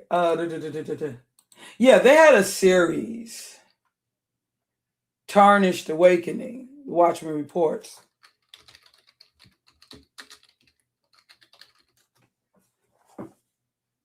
Really good series. Tarnished Awakening, Sabotage of the Chosen People, Spiritual Food, Bible Lessons. And I think this is one of the reasons too. That's why some people, when Thoughts, Camera, Action flipped on them, that's why some people were eager to join in dissing the Watchman Reports and Sister Deborah, and his beautiful wife, Sister Deborah Yah. Because they didn't like that. They didn't want to be exposed. Some of these, and I don't mean to be sounding like I'm part of some gang or something. They had a really good series. And they're not the only one, because there was also a series, The Alphabet Boys, exposing. Yeah. And of course, I'm not saying that every person who's part of the camp talk like some of these people. But yeah. It was just, because you got some of these people. Now, of course, some of them, they may say some things I agree with. Of course, but with them, it's purely carnal. It's purely, we the Israelites, and and y'all gonna go to, like there's been some that's been on the street saying that, and when we get in power, we gonna be RAP-ing your women, and like what? And so I remember I saw one situation where this one, he had like pushed this one. Now the white woman, in all fairness, no. In all fairness, the white woman did put her hands on him, she touched him first. But what I'm saying is, I noticed that there was an officer, and he was able to push this woman, and a white woman getting pushed by an officer, white officer ain't do nothing. So I said, wait a minute, something, in all fairness, she did put her hands on him first. But I'm just saying, like the fact that the white officer, so that told me, like, could some of these people be plants? Or could some of these people be, you know what I'm saying? Where they want them in the streets. Like, okay, you had the one where he had a white man kiss his shoe and like all that ain't even necessary. All that ain't even necessary. But it's all about, you know, we the Israelite. Okay, there's more to it than just knowing who you are. Our people knew who the heck they were when we were being, when we fell from grace. That led to us going into captivity. We knew exactly who we were. You know? It's more to it than that. We got to repent. We have to keep the covenant. We are supposed to be an example, a light to the Gentiles in these other nations. We are supposed to be setting an example. Not just, because that's just pride. You know, we are supposed to be helping others so they can be grafted, or that they can be, you understand? And I know, who am I to talk? I know I ain't perfect. I know that. But I'm just saying, the thing is, I do know better. Even if I'm not doing better, I do know better. I know what I'm supposed to be doing. All right? That's why I will find myself putting things on private, like just last night, being honest about the songs that attracted me, knowing I can't be listed in no Luda and all that stuff. I know that. And I admit to that. You know, that's why I know I have to be careful. And it, you know, because there may be people who see me as some sort of matriarchal leader. Do you understand what I'm saying? There are young sisters, and I know I got to chill with some of that, you know. But, I admit I'm kind of like a crackhead when it comes to certain things, like hip hop. And, you know, those are my addictions. That's where I definitely fall short with the culture. I am very much addicted to Black American culture, Black culture. I'm very much addicted. I know that. But yeah. The hate groups, the alphabet camps, and people of the like, man, who say they're in this truth and really have a tarnished awakening of that, yeah, they woke up. But the book says, awake you sleepers, and Mashiach shall give you light. You can be awake, but if you don't have any light, it's kind of like waking up out of your bed.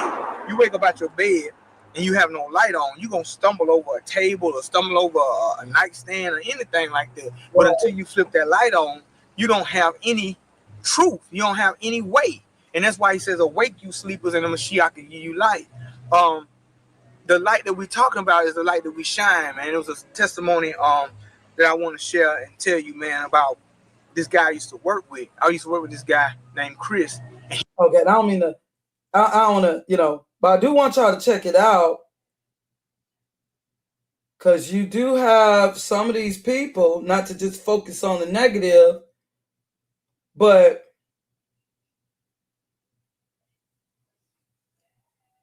and see, it makes it easy for these people to, like, I know Good Fight Ministries, white Christian, yeah, they're going to point to these ones who are barking, and I know they like, well, at least we out here. What you doing? We out, you know. It's just a damn fact. And by the way, all you so-called white women, you're going to get brutally raped out here. Right. And all you white women, you go. Now, of course, I'm not saying that they all out here talking like this. I know that. I know that. Some can say, well, ain't you using propaganda? Ain't you? But have you not noticed that these are the ones who are being given? If you noticed, there's only a certain group, a sect that there is a certain sect that Sinetta will allow for debating. Okay, and I'm not saying that every person that he's debated was bad, as maybe some people do have sincere intentions. But if you notice, you won't see him with, you know what I'm saying? Like you wouldn't see online, and I'm sure that online watching report, they wouldn't go. And I'm not saying all of us are capable of falling off. There are people who I, a minute ago, thought was, you know, like, you know, the minister, and I found out that they corrupt or they became corrupt. So I'm not saying to totally trust in any man or any child. I'm just saying. Wait, all you so-called white women, you're going to get brutally raped out. Torture, right? It's a slavery. That's right. I fucking hate you devils, man. It works, man. All you would have just kept. And it sounds like acting. You got to understand, these are people who are like leaders of their group. Do you understand? They're not, you know, these are supposed leaders of an entire group, of their entire camp. So they're not just, you know, I could just see them as individuals, but some of these people have been put in positions of leadership over their entire group. There have been some who have been taught to be harsh on the daughters of Zion.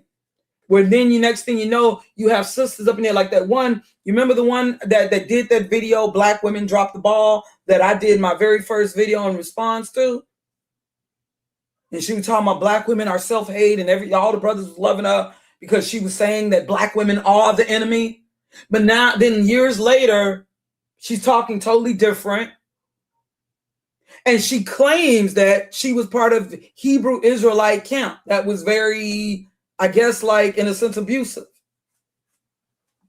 So then, you got females who used to be a part of, now they've dumped the Bible altogether. They're going into all kind of embracing voodoo. And I know you don't want to hear me on that, Reef, but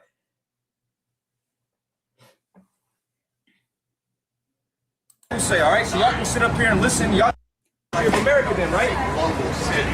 Y'all are going into slavery for enslaving so-called blacks, Hispanics, and Native Americans. All right? That's what the Bible say, all right? So y'all can sit up here and listen. Y'all can take it as a joke, but guess what? All the atrocities that was done to our people, it's going to be done to you times 2, all right? When I do that, you would have just kept walking. That's another thing, too. They sound very ignorant. Enslaved blacks, Hispanics, and, remember the slave trade started with Spain. Started with Iberia,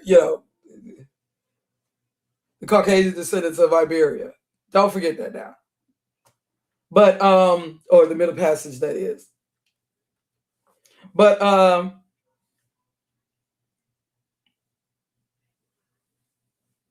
yeah, that's another thing, too. Many of them, they will sound ignorant.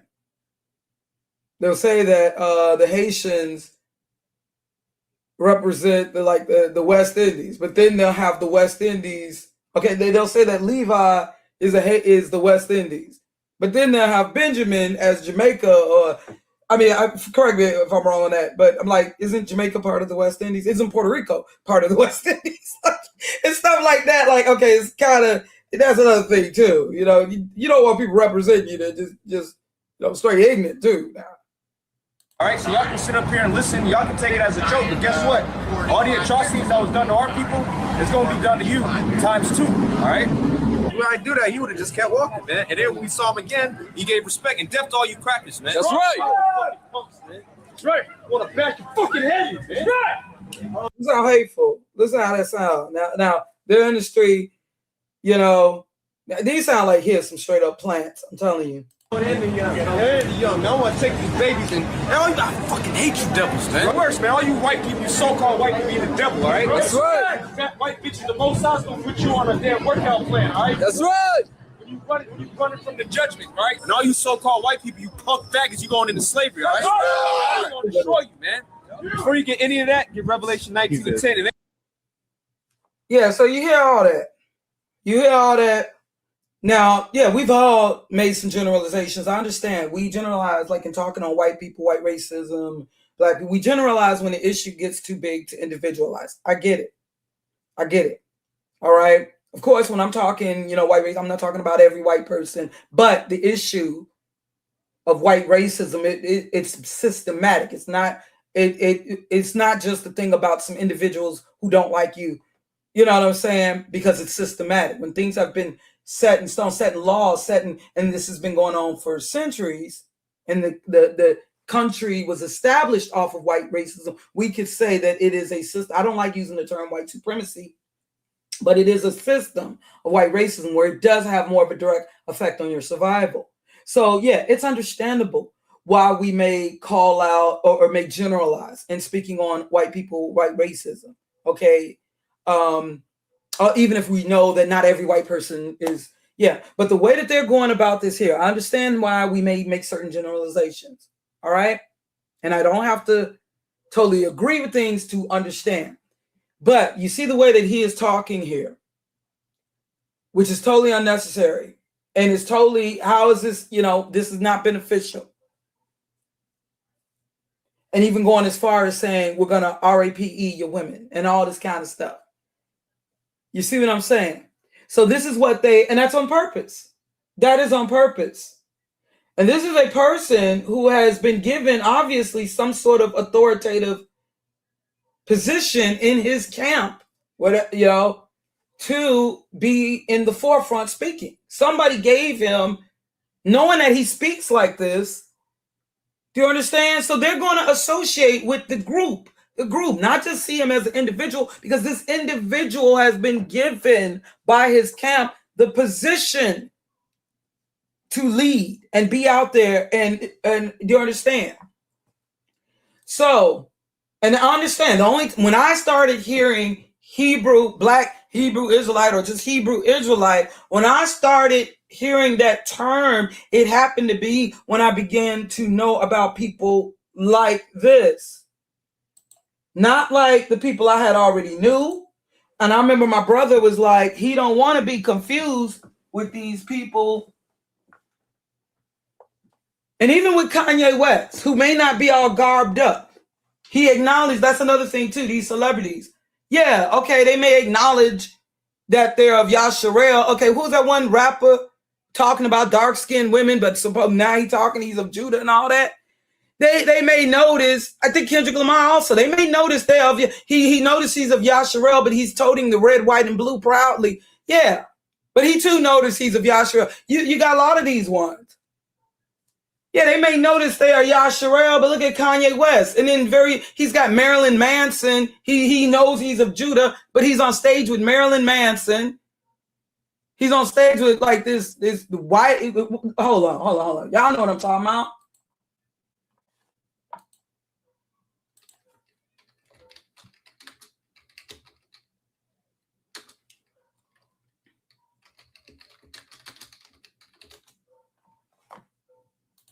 But we're so eager to have somebody say that they us or whatever.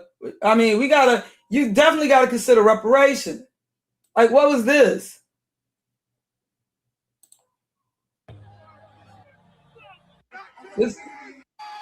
Now we said this is him years ago. This same guy made this, song with Jay-Z, Lucifer, and it was crazy. Shortly after that, with his mom's loss.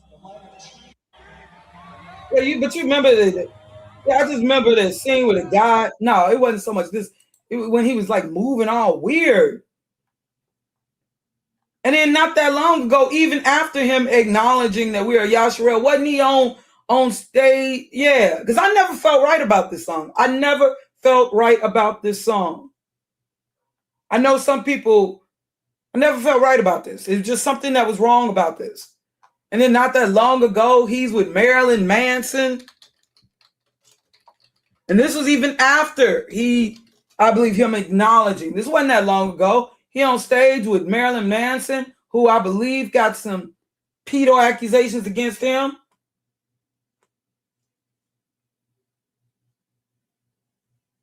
These people are worse.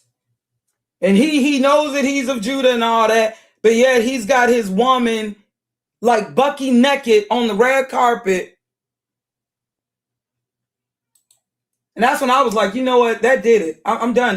You're not gonna hear me defend Kanye. But I'm okay. In all fairness, Kanye West, he doesn't refer to himself as Hebrew Israelite. Well, I'm just making a point. Let me get off of that. It's pure wickedness. Pure wickedness.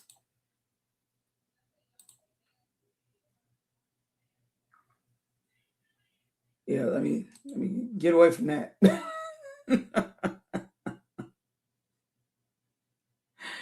Pure wickedness. But yeah, what I'm saying is, yeah, so when I started hearing the term Hebrew, for one, it is redundant. We know that the Israelites are Hebrew. We already know that. And I already know that the Hebrews were what they would now racially categorize as black. So why need to, that's another thing too. Like, especially when they say black Hebrew Israelites. I noticed that this is what a lot of white folks who, I know that Good Fight Ministries, they had like something not that long ago addressing the black Hebrew Israelites. And they like to box us all together. They like to box us all together like this Christian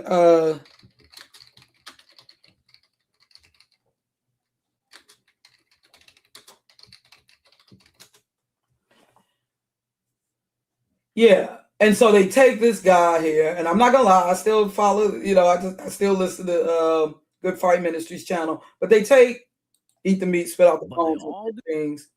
But they like to, wait. Like when they were addressing the black, they used this vocab Malone guy. This guy's posted to me once before when I addressed him. And they like to address, they want you to see us all the same. And these are the people who they put in, and people can say, well, so what? Even if these are the people they choose to focus on, we know that that's not, we're not with these people. This guy, he does panic. I noticed that he's been more so on the forefront doing panels with people like Tommy Sotomayor, where they're all cordial and everything, even though he said some of the most hateful stuff. But I noticed that he's been more so on the forefront. And it's not saying that he's not, of course, he's going to say certain things that I agree with, of course. But these are the ones they put in the forefront. And understand, like, you can say, well, so what? Just because they decide to call themselves Hebrew Israelite, that doesn't mean that, we have anything to do with them. They're individuals. If they decide to tarnish the name, that's on them. That doesn't erase the fact that true that. But I'm just saying, for me, I didn't hear it. Okay. I didn't hear the term Hebrew Israelite said like that, because we already knew that the Israelites were Hebrew. It was kind of redundant for one. I didn't start hearing that term referenced until I learned about these people in more recent years. Do you understand what I'm saying? Even though I've known that we were of Yasharel or Israel, I've known of that going back to the 80s. But I didn't know about the Hebrew Israelites.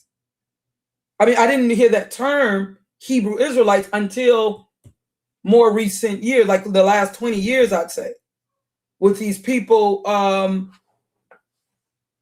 who are a part of these camps. Do you understand what I'm saying? Just like I didn't know anything about this 12 tribes chart. So what I'm going to do, you know what I'm saying? So when I hear Hebrew Israel, and I think it's even more, honestly, I feel that we should refer to ourselves as Yasharel. Hey, Adam Guidry. Not Israel. If you notice, I'm going to use the term more so Yasharel, representing Yah. Because, of course, like, we know that Hebrew, that's modern English. Eber, like Abraham. Now, of course, I no longer, I've explained why I no longer say Jesus, or I try to not say Jesus, although I don't trip over others. Like my brothers now, I will say that they still say Jesus, because, when they came to the knowledge, it was years ago, and they're not really in social media like that, where we're sharing even more information. So they still say Jesus, and I'm not.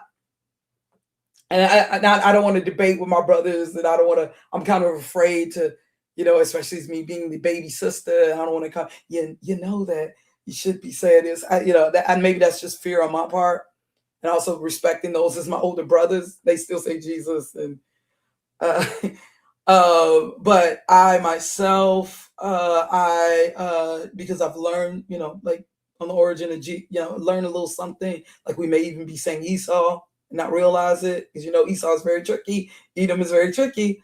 Learning the origin of Jesus, you know what I'm saying. Yes, I say, Yahushua instead, and I say Yahuwah. And some could argue with me, well, you may not even be saying it right. You may not even be pronouncing it right, being that it's understandable, because our original language, and a lot of things been snatched away from us. But I feel better in saying, some people may still say Jehovah. Okay. I'm just explaining myself, and hopefully I'll get around to elaborating into why I choose to say Yahuwah instead of Jehovah, and Yahusha instead of, but anyways, I feel that it is better we represent as Yasharel, even more so than Israel. That's just me. And I try not to refer to myself as a Hebrew Israelite, because I don't want to be affiliated with the camps. I'm just keeping it real. And those who, and I notice that these are the ones who usually get the spotlight. These are the ones who are usually being interviewed, making headlines. And I think that's on purpose. And I'm not saying, it's like I used to listen to more so the IUIC channel. I'm not saying that they're not saying stuff. And I've even learned something. Like I had learned some information from Nathaniel of IUIC. I had learned some things I didn't know about who was it? Alexander the Greek of Macedonian descent and perhaps a descendant of Edom. Now, remember, I first learned that. So, I can't say that I have not learned nothing. In fact, in one of my videos, Debunking Evolution, now I was trying to find information because, people say I go to too many quote unquote white sources, right? Too many white scholars, too many white, what they see as white scholastics. So I said, okay, let me try to balance it out. But I couldn't find other Black people really speaking against evolution, right? And I just had to find somebody, because people will accuse me of only going to white scholars, and so I was like kind of desperately seeking, are there other Black people? I couldn't find too many Black people debunking evolution using secular information, right? I know they got to be out there, but what only thing I could find, it was somebody happened to be from GMS. So I shared some of their content. And GMS, as we know, is one of them camps. So I'm not saying that there aren't people, I don't want to put down any and every person that grew, or that there isn't information. Like even with Good Fight Ministries, I actually subscribe. It's Eat the Meat, Spit Out the Bones thing, because they do have some serious, like I remember I discovered what they sold their souls to rock and roll series. Okay. Now I don't follow the church or anything like that, but it's just about the information that they may provide. Okay. Like I no longer refer to myself as Christian, but there are certain people who may still refer to themselves as Christian. I may follow their channel for information. I'm also, if I do think that people might have good intentions, even if they don't have all the answers, none of us do. Okay. I don't think any of us do. But I'm like, as long as I believe that you're going in the right direction. I know some people may think, well, that's a kind of new age idealism, but anyways, yeah. So this is why I'm also saying you need to be careful. You need to be careful of what you want to identify with or want to, and I just feel that's why I feel it's even more so important that we want to represent Yah, because everybody's now trying to be part of these cliques and hashtags and cult, really have become like cults. You know what I'm saying? And see, if this is all that I am mostly seeing coming from FBA, you cannot say that I'm wrong. Then what is that saying? I have not been able to find a decent channel claiming FBA where they are just really more focused on our history, our heritage, our culture, and not just the negative thing, not just politics, I have not been able, maybe I'm wrong. Maybe it's the thing of that it's purposely not getting the spotlight. And y'all should be stepping up. If Tariq Nasheed is not your leader, as you claim, then you would definitely be stepping up and saying, you know what? I like the term foundational Black American, but I don't like what you're representing. I don't like what you're doing. None of you guys are going to do that because you know that you are in alignment with it. You want the roasting. You want the toasting. You want that. You want the boasting. And is it really boasting? Just talking about people? You're not even really boasting appropriately. Y'all want that. This is about your pride. Of false, and the Bible warns against pride. You're not even boasting correctly. You're not even focusing on your greatness. It's just that I'm better than you and you want to be like me. You want to copy my swag. And so I'm cooler than you. Because if you really were so proud of the term and you really like the term, then I think you would be a better representation and you would be calling out. Like I did refer to myself as pro-black, right? But I also did a stream calling out, those who claim to be pro-black, but all they doing, you know what I'm saying? Like all this finger wagging and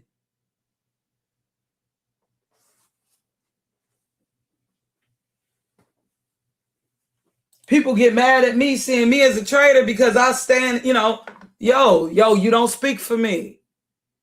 That's why with the whole goldness. Now I can't say I was ever part of any light-skinned mixed sector. But I was like, when they would claim, now if y'all want to say that you're speaking for biracial mixed, okay, all right, yo. The problem I had, look, this rhetoric, they were claiming they speaking for mixed and light-skinned black people who happen to be light-skinned. I'm like, oh no, you're not speaking for me. But some people, they okay with that. Like, how is that going to help you as a black person who happen to be lighter skinned? If anything, that's going to make it worse for you. If you don't stand up and say, no, I don't support this.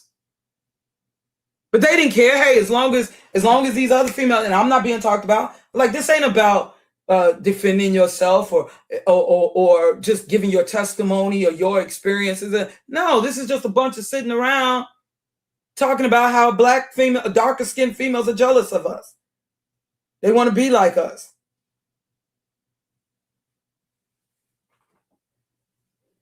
They wish they had our hair. They wish they going as far as it was some of the people that were saying that black women came over here with the white man. We weren't kidnapped and stuff. We wanted to be concubines with the white man. I was seeing some crazy stuff. And they know what I'm talking about. And I got the receipts. I was seeing some crazy, like, oh no. And then to have somebody, and the main thing I'm pointing out, this ain't even a black person. This ain't even a mix with black person who is talking for us, saying that us light-skinned people. This ain't even, and they had an issue with that.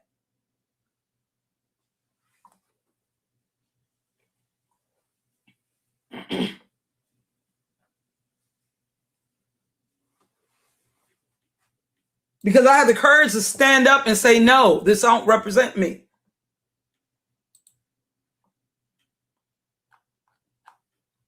Just using this, I'm defending myself as an excuse to talk ish. And that's the problem I got with a lot of people. They're using this as an excuse to talk ish about another demographic. I don't know. Maybe they feel that this is Zoloft. Maybe they think that this is going to make them look better, prettier, higher, more intelligent. I don't know.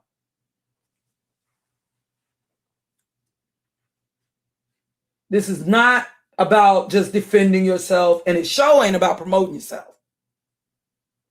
It sure ain't about that. So we got to be careful, want to be part of these little cliques and little gangs and little, because you want to talk about religion. This is religion. Y'all are some religious folks. This is some religion.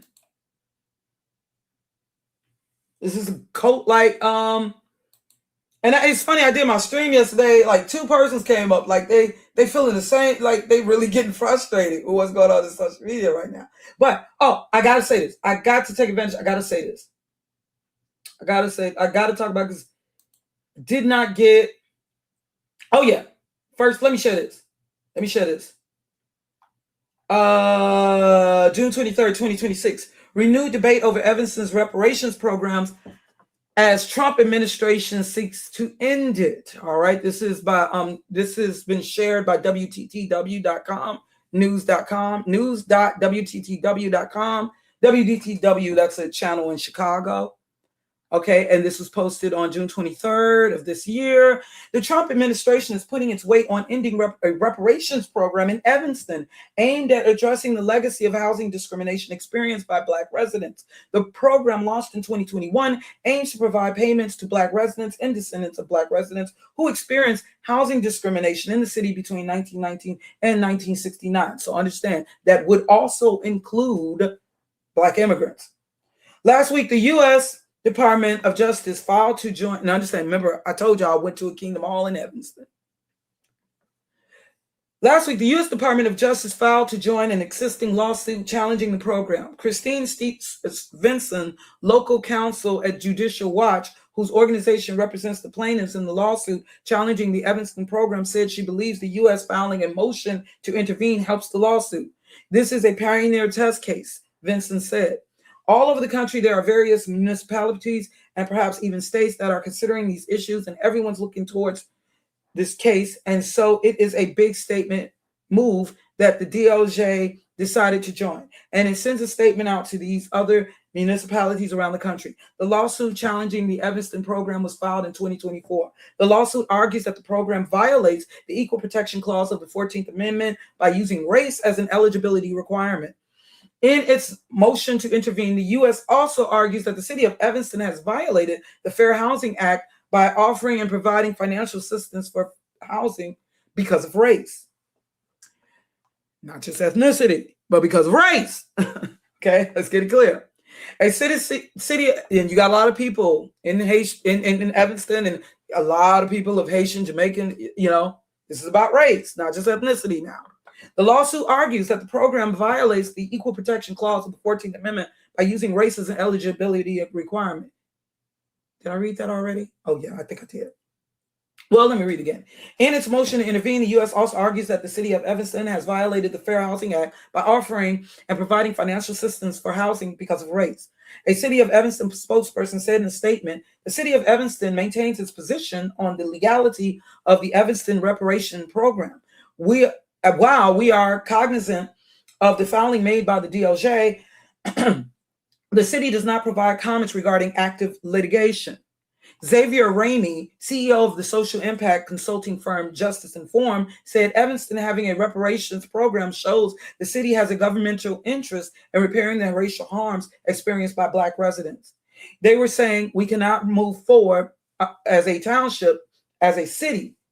Ramey said, we cannot move forward with Black residents as our neighbors, as our countrymen, as our friends, unless we actually do the work of relational and economic repair. And I think that's something that deviates greatly from the current federal administration.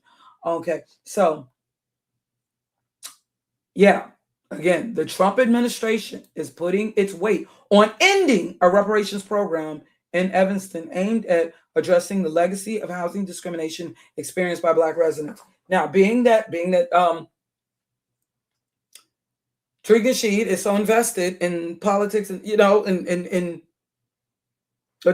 reparations and all that, has he spoken on this yet?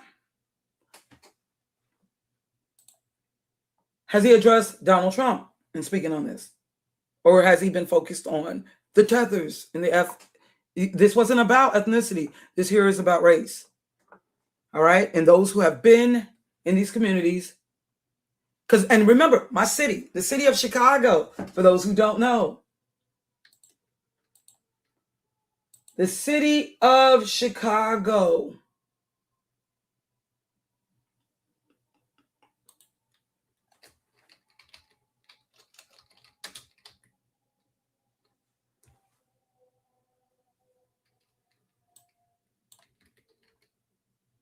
Hold on, let me see if I can. Was, the first non-native or said to be non-native settler was of Haitian descent. Some sources say that he was mulatto, some just Black, like older sources. Regardless, he was whether Black mixed with Black or biracial, he was of Haitian descent. Before any quote-unquote white man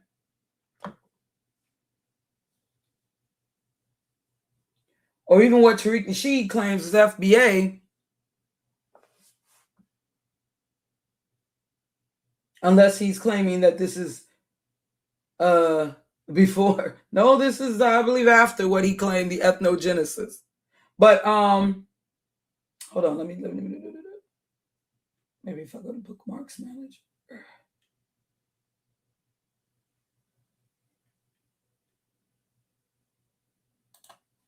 Let me see if I got the information on.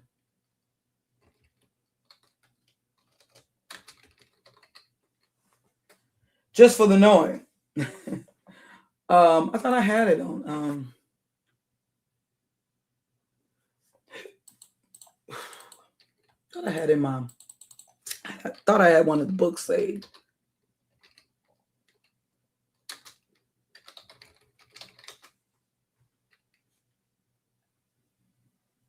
Because, you know, Jean-Baptiste Dusable is regarded as the first permanent settler of what would become Chicago, Illinois. Okay? Just for the knowing. Okay. Just for the knowing. But what, you know, and Evanston is just right above. It's just basically on the north side, you know, just north of Chicago. They're touching each other. I actually lived where 1 block away was the city. Like, you cross the street, you were in Evanston, somewhere where I lived on Ridge, where if you cross the street, in East Rogers Park, you were in Evanston. And I went to Kingdom Hall in Evanston. Okay, and like I said, a lot of the black folks, they speak with foreign accents, but these are people who have been there.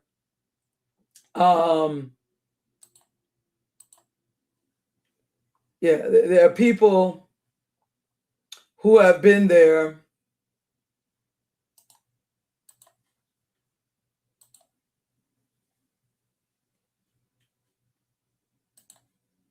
Okay, yeah, Jean-Baptiste Point Dusable, either mulatto or black. Dusable was born in the present-day Dominican Republic or Haiti.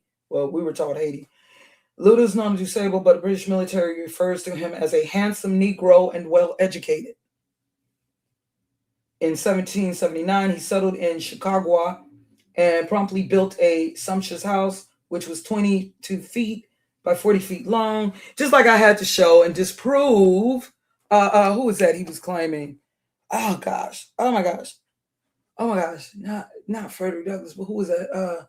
Had to claim, no, he was of, who was it, brother? I'm thinking of, and I had to prove that, no, he is what Tariq Nasheed would refer to as a Taylor.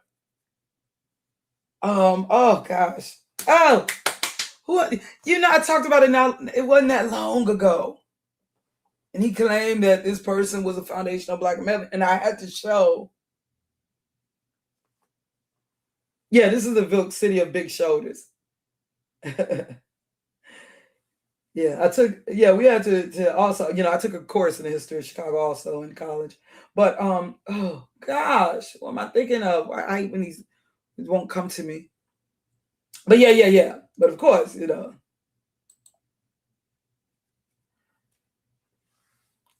Yeah, but also, well, anyways, let me move on.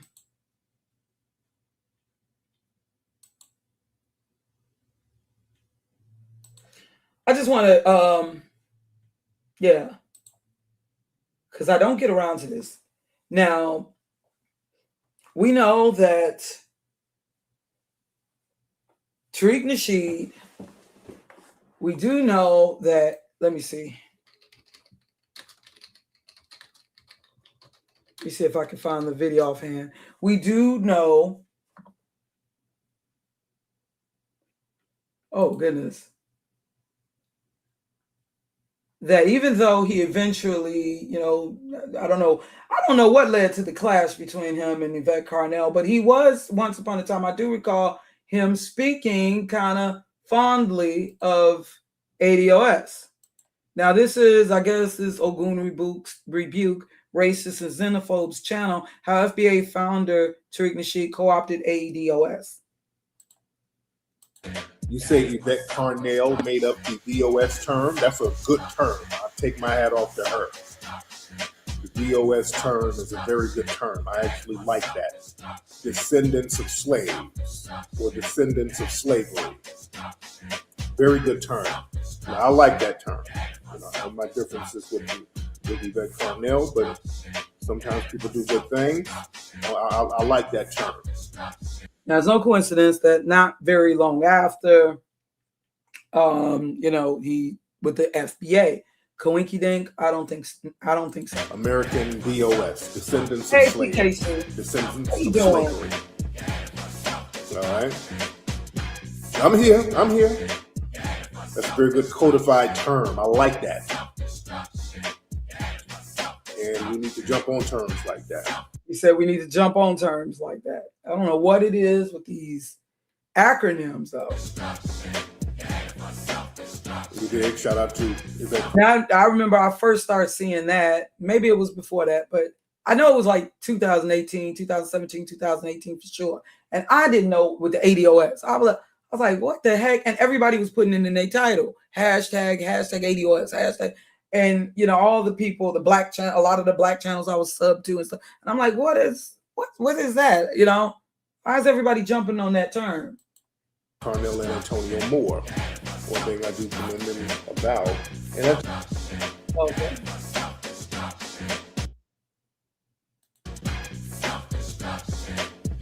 So it goes back 2019.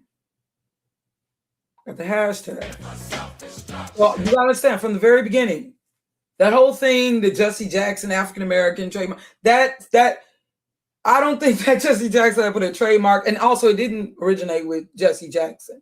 Just like, okay, with Tariq Nasheed, More Us. We couldn't say the same with More Us. You know, we could say, well, he also put a trade. I'm pretty sure.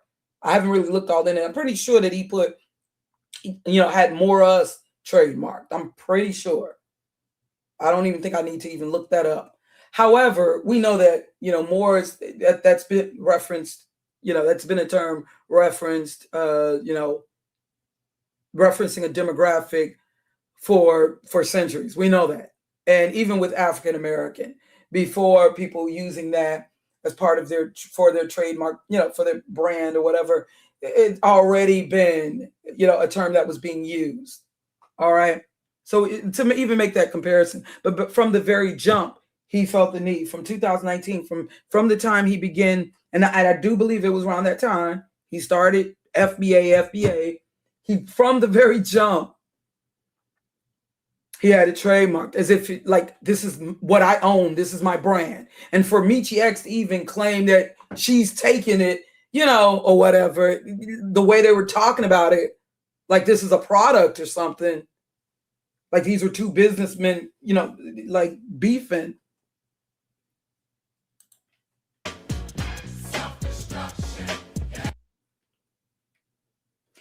Okay. Yeah. So just wanted to kind of wait. Maybe I should show a little more.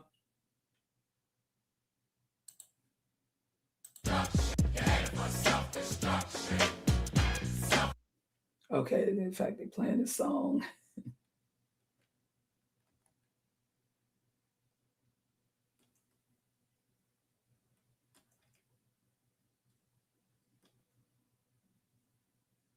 Okay, but you can check out, hold on, let me make sure, because I know I'll be forgetting to post the links. You can check this out yourself, you know, whether you agree, disagree with this. But I just wanted to, what, you know, he had said. So, you know, he seemed to be in a support of ADOS, but because I know I have not addressed Yvette Carnell enough. Okay, now I'm sharing this from the Institute for Sound Public Policy.org. ADOS galvanizes over immigration and reparations. And this is posted in January 29, 2022. Kevin Lynn, author. Okay, dear all, there has been no shortage of immigration topics to write about this week. The Biden administration's abdication of its responsibility to enforce immigration laws has created several scandalous stories, and all would have been great fun to opine on. However, there's one story that stands head and shoulders above the others, and which was completely missed by all the news outlets. Starting late Wednesday and stretching into the early morning hours on Thursday, members of the Foundational Black American Movement, they're referring to it as movement at this site, posted a Twitter space, how does immigration benefit Black Americans? Okay, now he claims it's just a lineage, not a movement, but you know, I bet because he had seminars, it lasted 8 hours and 42 minutes, and more than 30,000 people participated. During the marathon session, the hosts and a bevy of others opined, answered questions, and engaged in contentious debate. And despite several attempts by trolls to paint ADOS predicament, American descendants of slavery, as a purely racial construct, it was demonstrated time and time again that this is a more complex issue because it encompasses race, lineage, and class. ADOS's struggle is unique and a successful resolution. ADOS's struggle is unique and a successful resolution will require, to paraphrase Albert Einstein, a level of consciousness far beyond that which created it. As Roy Beck pointed out in his book, Back of the Hiring Line, a 200-year history of immigration surges, employer bias, and depression of Black wealth, up and down the job ladders, Black workers were being replaced. During the single decade of the 1980s, for example, the employment of African Americans as bank tellers fell 39%, while foreign bank tellers increased by 56%. It wasn't because most of the Black tellers were prompted to bank managers. As a retired move left the job to have and raise babies, and for other temporary circumstances, they were not replaced by other African Americans. From all this systemic abuse, African Americans who trace their lineage back to ancestors who arrived in the U.S. as slaves, a movement arose to address immigration and demand reparations for promises not kept. There is an adage that goes, you can always tell the pioneers as they are the ones with the arrows in their backs. And pioneers of the ADOS movement, such as Yvette Carnell and Antonio Moore, have suffered the slings and arrows of outrageous attacks by the powers that be and their minions in the mainstream media for several years. In 2009, a New York Times article, "We're Self-Interested, the Growing Identity Debate in Black America, Why a Movement That Claims to Support the American Descendants of Slavery is Being Promoted by Conservatives and Attacked on the Left," took up the cudgel, never heard seen that word before, and painted the movement as a plaything of white supremacists and nativist evildoers. Because of our support for ADOS over the years, IFSPP was interviewed for that New York Times article, and during a series of post-interview questions, it became apparent that despite any proof we could offer to the contrary, this was going to be an ADOS hit piece. It begs the question, why does the mainstream media attack ADOS? The answer is simple. It's about power. As I stated in our September 2019 newsletter, the ranks of the disenfranchised are large and growing each year. In the last 3 years, the American Descendants of Slaves, or ADOS movement, a movement that understands the impact unbridled immigration has had on our country's most vulnerable workers, have grown to a size where it has real political clout, given that if less than 90% of Black voters who vote do not vote for a Democratic presidential candidate, the Republican candidate will win. And to this, the growth of Black conservative groups such as urban game changers that have coalesced around the topic of immigration. And it now understand, now Trump, now you have had a Republican leader and Republicans leading the House now. Now we've got 2 terms now. He's in his 2nd term now. So you got what you want. Okay, but anyways. And this is the growth of Black, but they're still, harping on Democrats or whatever in tethers. Okay, but anyways. Let me see. And to this growth of Black conservative groups such as urban game changers that have coalesced around the topic of immigration, and it is conceivable the White House will be out of reach of any political party that does not prioritize restricting immigration. All right. The Democratic Party sees the writing on the wall, but it's captive to corporate and ethnic lobby interests. It doesn't have the ability to course correct. Over 69% of Americans disapprove of the Biden administration's handling of immigration, and in particular, the southern border chaos. Yet all the administration can do is double down on their failed policies and avoid making the cabinet changes required to solve the problems. Considering this, ADOS is pulling up states and departing the party, and they are not alone.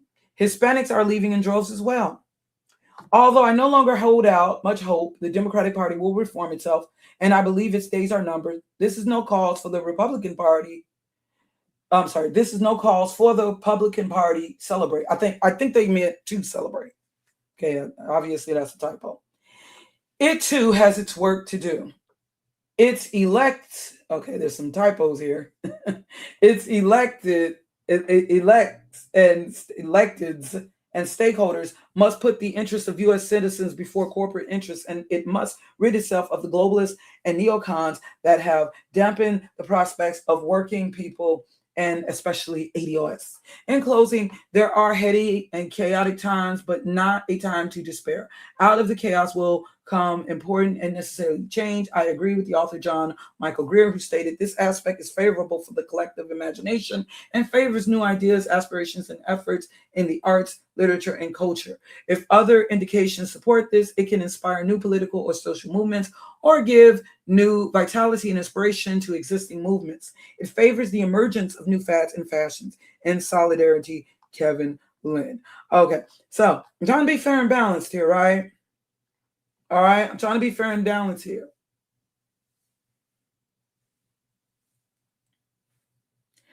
All right, so that was from the Institute for Sound Policy.org on behalf of ADOS. However, there's an article here, leftvoice.org. Again, I'm not with any political affiliation, okay? This is from March 7, 2020. ADOS, right-wing co-optation of the reparations movement. ADOS, or American Descendants of Slavery, is an organization that differentiates itself from non-American Black people, including more recent immigrants who have suffered and resisted for generations. ADOS is co-opting the demand for reparations and making it serve the very systems we should fight against.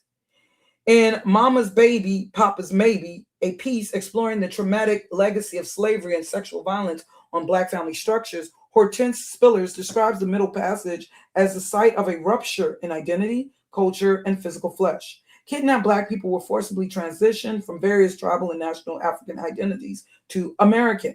They had their lineages, languages, traditions, and even humanity denied to them in the name of white supremacy. And those were just the effects on the survivors. Many people did not live through the Middle Passage. Although the forms of exploitation have shifted over time from slavery to separate but equal to the prison industrial complex, the United States has denied its own legacy by refusing to compensate Black Americans for the wealth generated through plantational-based capitalism. Oh, and it's much more than that, though. And not even just, we just talk about slavery, you know?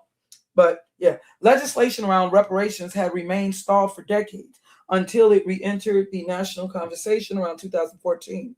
Over the course of the 2020 Democratic primaries, more Democratic candidates have voiced support for them in some form than ever in recent history. But reparations, although a sign of long overdue acknowledgement, are a band-aid for a bullet wound. They do not create systemic or structural change. Economic reimbursement cannot solve capitalist white supremacy or rewrite history, no matter how broad its scope. And its scope is at issue as well. Who will have the authority define? Oh, I'm sorry, let me read this again. Who will have the authority to define what and how much Black people deserve? Okay, I get it.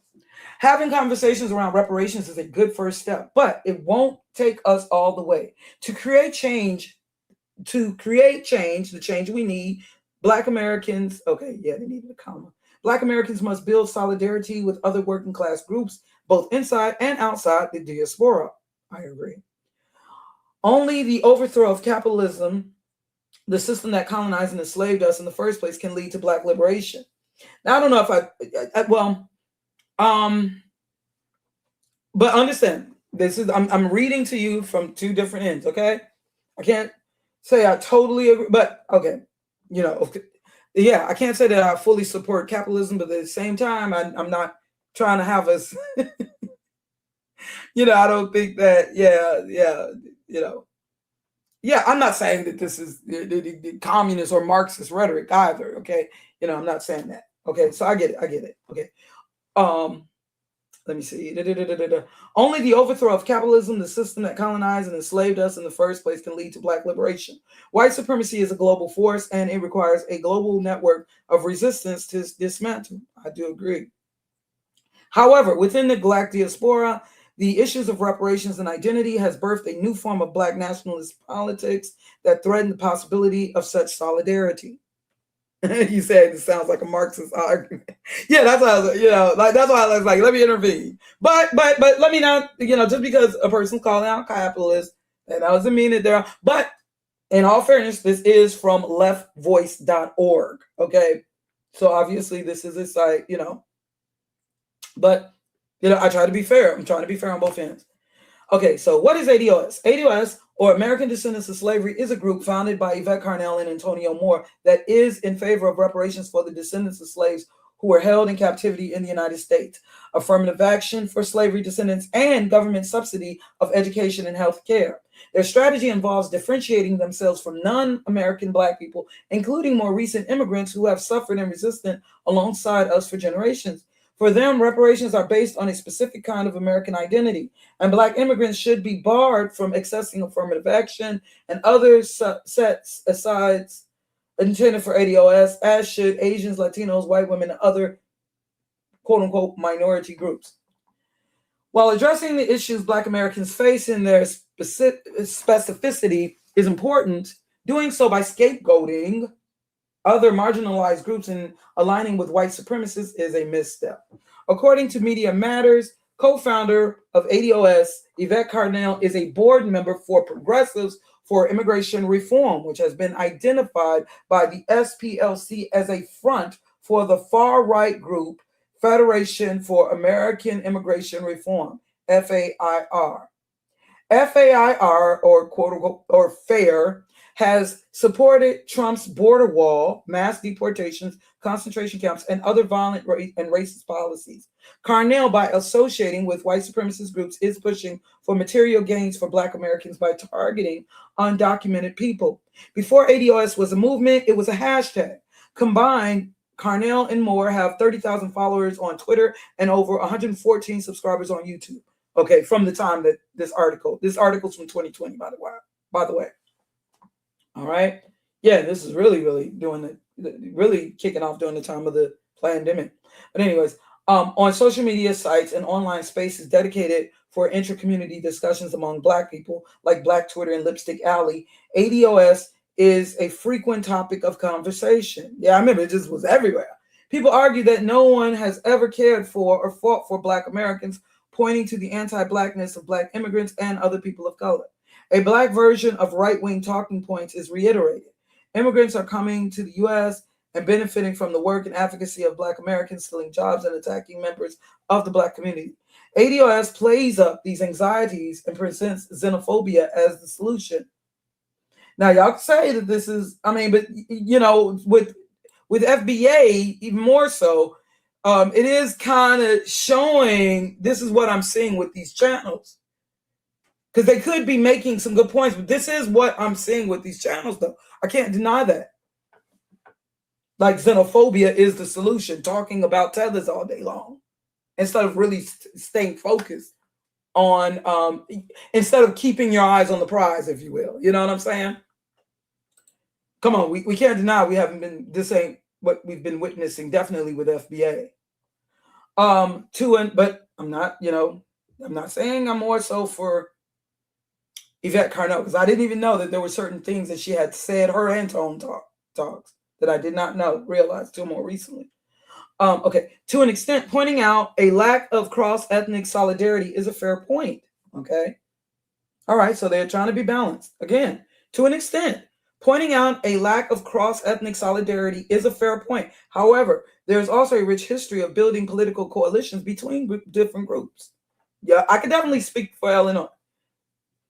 Yeah, that's the thing. That's why they're if you notice, even like in this discussion in hip hop, if you notice, that's why they're kind of like almost talking about New York, like and I've kind of seen it like that, like they're their own distinct country or something. But you got to understand, cities like Chicago, New York, it has been, they are ethnic melting pots. We know, like I just told you with the history of Chicago, yes, a lot of the Black migrants, but you got to understand, before there was a great migration, you had, like what I pointed out with DuSable.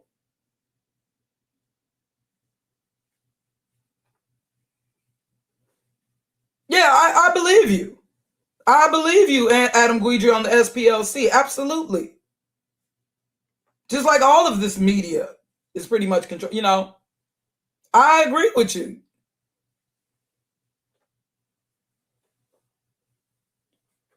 But I'm just saying. But okay, I agree with you.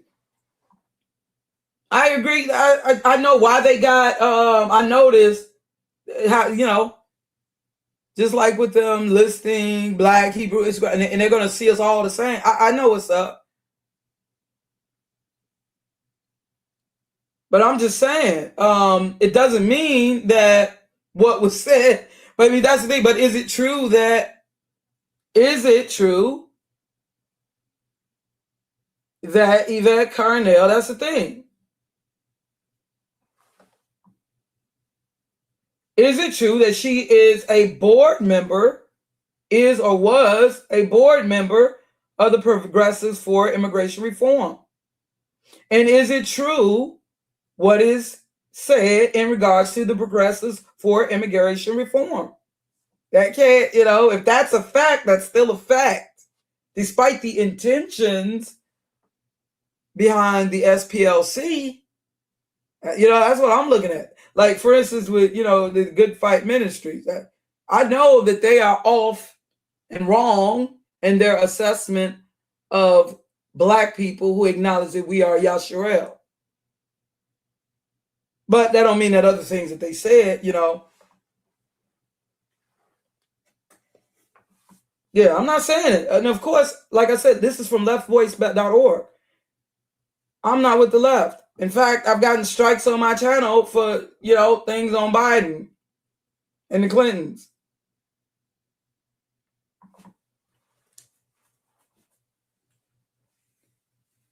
Where some people were assuming years ago that I'm a supporter of Trump, and that was not true. Okay, hold on. Where am I?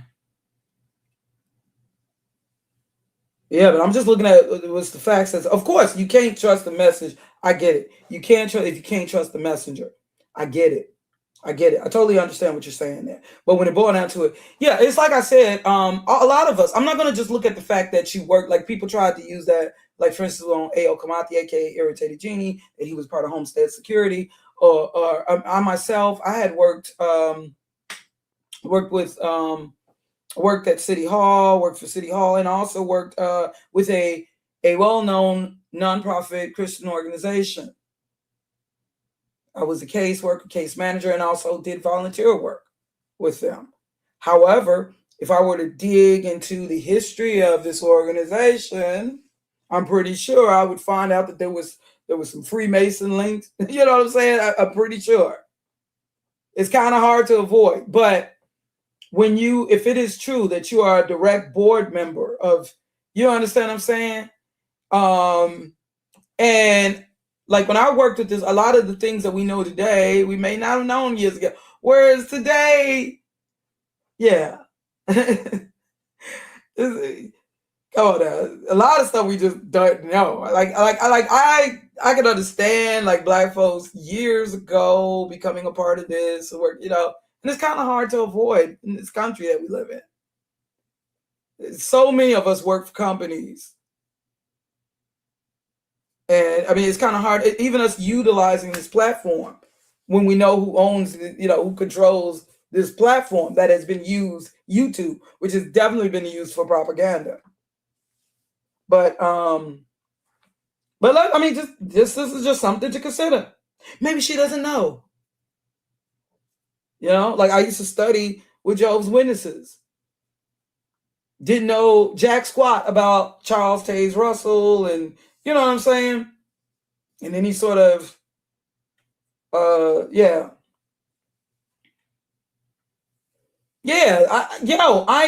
That's me. I try to call it all out. You know, that's me. I'm not saying that's my only focus, call it out, people, but I'm just saying.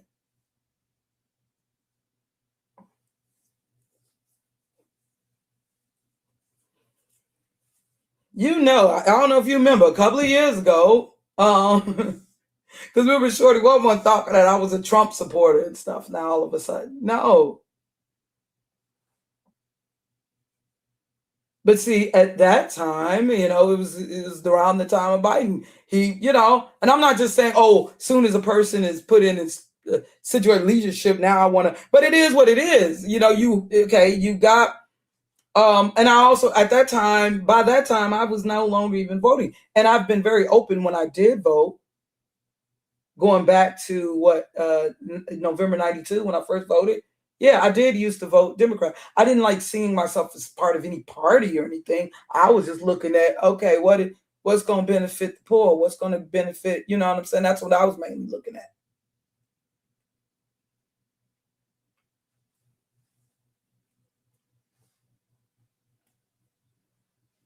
Okay. Thanks for pointing that out. Yes! I'm pretty sure yeah. A lot of them videos. Yeah, I got strikes on my channel for yeah. That's why I said, oh, I see what was going on. But, I can now see it a little clearer with what they do with Trump. You know what I'm saying? I can see now both sides very clearly. Because I always saw myself, this is the thing. If I were to put a political tag on myself, now I was a voter, and when I vote, it just happened to be Democrat. Yeah, of course, I had to put in my head, Republicans bad guys, this and that. And I was very cool with Alpha Synergy T. West, although he was very much an adamant supporter of Trump as president.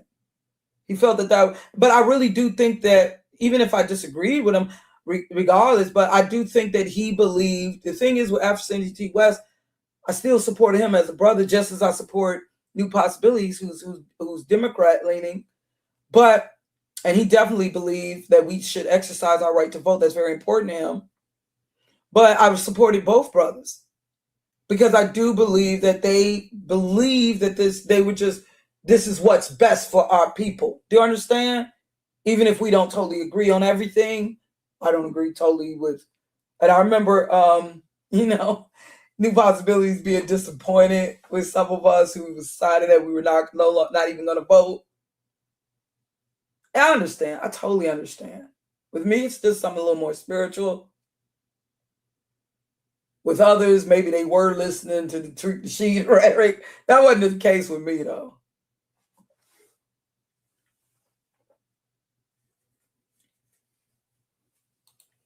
Yeah, this is true. Yeah, and what a force that would have been. So they had to put an end to that. I think that's also part of the reason why they had to take out Malcolm X. He was becoming more dangerous as he was becoming, just imagine him and King coming together. And then also with him also connecting more, becoming on the Pan-Africanist tip. That's what they knew they had to take out Malcolm. He was going beyond like just the Nation of Islam. Going beyond, he was opening up, being willing to work with. That made him actually more dangerous, as Fred Hampton became more dangerous.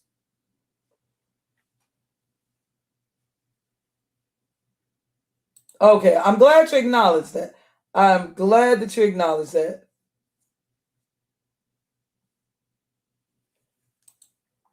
Yeah, I saw myself, if I were to put a political tag on myself, I always said I would say that, I'm a conservative Democrat. That's how I used to see myself. Conservative leaning Democrat. Now, I don't want to be affiliated with none of this stuff. I'm sorry. And some people are like, well, just because there are conservatives who talk like this, that don't mean why you got to stop calling. Because I don't know. I'm sorry. If this is what conservative, no, absolutely. And then what does conserve mean anyway? Just holding on to like traditions. But then I realize what traditions they trying to hold on to? Babylon? Traditions of Babylon, maybe? What do they actually see as a traditional family? See, that's the thing, I don't believe in, I'm not for abortion. I'm not for young. Like once upon a time, liberal, when you thought liberal, you did think those who were anti, like Vietnam War. But now you hear liberal, just like now when you hear pride, if I see a t-shirt that says pride, back let's say back in 1980, 1978 or 1998 even, I would have thought, oh yeah, Black Pride, yeah, say it loud. Now I see a T-shirt with Pride, and I'm thinking, now yeah, some things you can't change. Like they taking the Most High symbol, the rainbow, trying to make it mean something. No, you can't do that. But we got to look at the symbol, like them taking an owl and making it something wicked. Yeah, oh wow, you beat me to it. Exactly, just like the rainbow. How you knew what I was thinking? Right now, like, yeah, I had made my grandchild a rainbow themed dollhouse and stuff. Now I gotta, that's wrong. You can't be doing that. Yeah, they can't have the rainbow. Hell no. No. Beautiful rainbow. No way. But remember, in the Bible, rainbow was a symbol, when the earth was flooded and wasn't descended by. So maybe also telling us them using the rainbow, kind of like telling us, yeah, we in end times, like the times of Noah.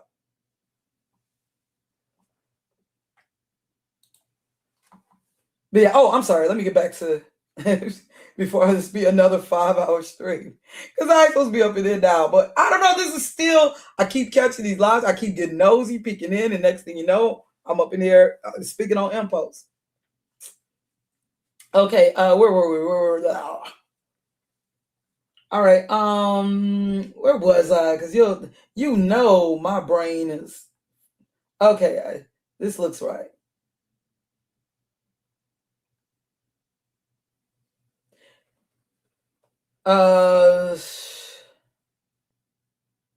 Okay, on social media sites and Lipstick Alley, on social media sites and online spaces dedicated for intra-community discussions among Black people, like TikTok, Black Twitter, and Lipstick Alley, ADOS is a frequent topic of conversation. People argue that no one has ever cared for or fought for Black Americans, pointing to the anti-Blackness of Black immigrants and other people of color. A Black version of right-wing talking points is reiterated. Immigrants are coming to the U.S. and benefiting from the work and advocacy of Black Americans, stealing jobs and attacking members of the Black community. Okay, I think this is around where I was at. ADOS plays up these anxieties and presents xenophobia as the solution. To an extent, pointing out a lack of cross-ethnic solidarity is a fair point.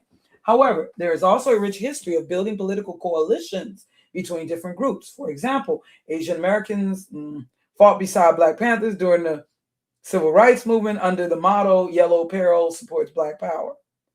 Okay. Now, I'll just say, I'm not saying I totally agree with everything in this. And if it is what it is, what it is. All right. Yes. And then there is some truth to this. Okay. More recently, New York groups like Mi Casa No Es Su Casa, Comida Boricua en la Diaspora, and South Asia Solidarity Initiative, among others, have mobilized with the Black community during recent protests against police harassment on subways. Okay.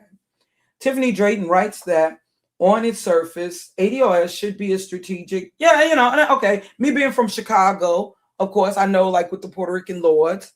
All right. And I do believe that there are people. I do believe, even though there have been some agents too, like the one Asian dude, the Panthers. But I do know that there are people, non-Black people, who do definitely have sincere intentions. And a lot of people don't know that there were Panthers in Australia.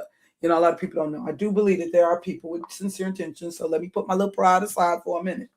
All right. Tiffany Drayton writes that on its surface, ADOS should be a strategic challenge to white supremacy. But what it's so far more successful at is in creating infighting among the Black community. They exploit long-standing tensions within the Black diaspora, like differences in education and average salaries. A Pew Research poll found that U.S.-born Black people earn $10,000 less on average than Black immigrants. Okay, yeah, y'all see that. There are many possible explanations for these differences, like which Black immigrants have the money to immigrate in the first place. ADOS exploits these intra-diaspora tensions and turns the focus against Black immigrants rather than white people in the U.S., who will make well above what either group does. Legacy of Black nationalism. Okay, in the US, Black nationalist movements have a history that offers as much hope as it does lessons learned. In the early and mid 1900s, Black nationalism was constituted as a rejection of American white nationalism. Black people had been terrorized and murdered to control the population and make them more easily exploitable. In response, Black nationalists counseled separation as an anti-racist practice and a method of empowerment in the absence of alternative avenues of power. White culture reviled Black people, but it also relied on them for labor. Reclaiming their production and pushing for Black communities to become self-sufficient outside of white capitalist centers was a powerful act. This Black nationalist movement for cultural, physical, and economic independence from the forces of white supremacy wasn't without its faults. Black nationalism struggled to deal with its own internal patriarchy, disempowering Black women from leadership positions and often framing them as property that Black men needed to reclaim from white men. Black LGBT organizers like Bayard Rustin were excluded from the movements of the 60s and their contributions minimized. Garrett Felber argues that Black nationalist politics developed as a way to explore new cultural and political possibilities for the Black community outside of white supremacy. The separatism advocated for by these groups was directed towards self-determination, community control, and new relationships to self and one another. I'm sorry, I'm kind of getting tired in reading. Black people worked to disentangle themselves from white supremacy and resist in ways that celebrated Blackness and autonomy. At this time, there were significant movements towards building solidarity with other groups, like the connection between the Black Power and Yellow Peril movements and the Rainbow Coalition made of Black Panthers, Young Lords, a group advocating for Puerto Rican people, and the Young Patriots, founded for working class white youth. Yeah, I do feel that I will say this, like in the case of Fred Hampton, I think that that's what kind of made him more so dangerous. The fact that he was able to get the cooperation, if you will, of even these white groups in Chicago, you know, who were some of these people, you know, kids were like white racists, you know, like when you consider the history of Chicago with the white Irish mob and all that, and the Chicago riots and the race riots in Chicago and all of that. And I think that's what also kind of made him a little more dangerous, Fred Hampton.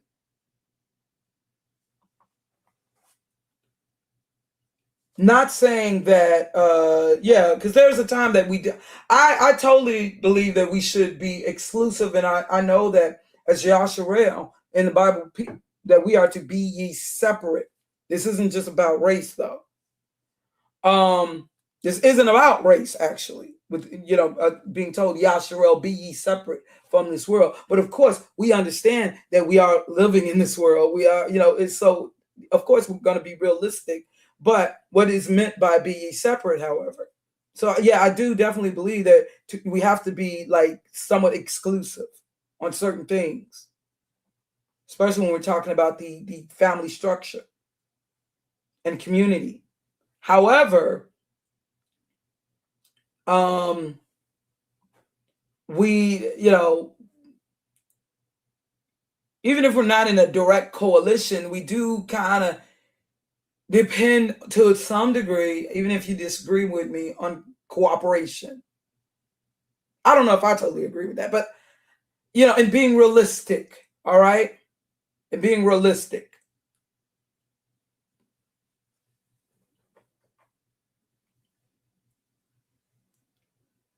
Let me see. No, I didn't see the video. You saying you sent me from Afro Think Tank? Here's a video highlighting other people who are calling out FBA. No, I didn't see that video. Do you have a wrench? Didn't I give you a wrench over here? Because you should be able. Oh wait, on this channel I'm not on.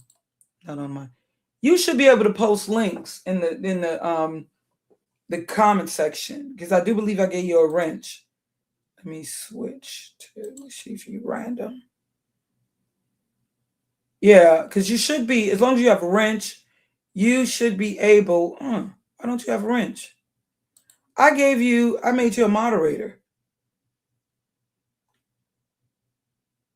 That's weird. Yeah. Why don't I see the wrench? Or have they changed the symbolism to this shield? Yeah, you should be able, Reef, to post the link. If you post it now, and I can put it right now in my history so I can watch it once I'm done with this stream. Now, I can't subscribe to Afro Think Tank because I heard him saying something really bashing the Bible. But I definitely can, check out. Other thing, it was disappointing, though, when he had O'Shea, and it just seemed he was kind of a little jovial with him. He was making good points, but it eventually became like, I think he was just showing O'Shea a little too much grace. I tried to tell myself maybe, being that I'm not as familiar with Afro Think Tank, but maybe he hasn't been here as long. But I'm tired of telling myself that with certain people. Like maybe they don't really know the history of this guy and the things that he has said. I understand that you people want to do panels and they want to be cordial with people and they don't want to, attack and they want to give them a chance. So I get it. And he was making good points, don't get me wrong, but then eventually he just end up let O'Shea, and it just end up being talking about how bad Africans are everywhere. And I think he just showed him a little too much grace. That's just my opinion, other than what I had listened to recently. And it's something, I just felt like he seemed kind of jovial, like they're buddies, like they're friends. And not saying that I wanted him to be all mean to O'Shea. No, that's not the point. But, like as if they were going to go after and have a cup of coffee.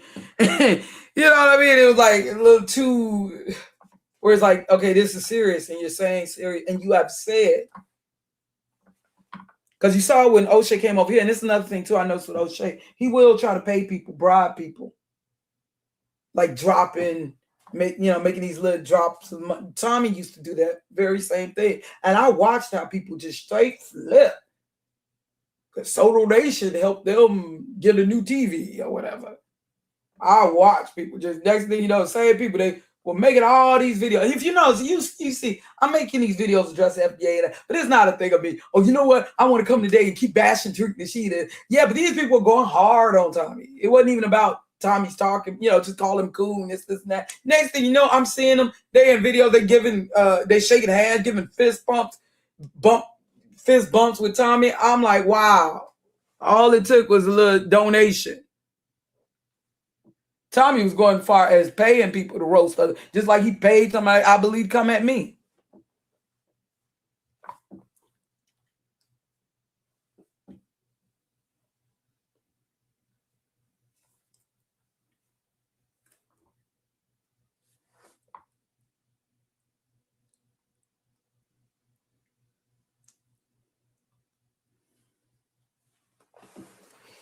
And I understand, even with Fred Hampton, I don't agree on everything because he was Marx. He was supporting Marxists, but I do feel he had good intentions. I didn't totally agree, but he was definitely influenced by Marxist ideologies.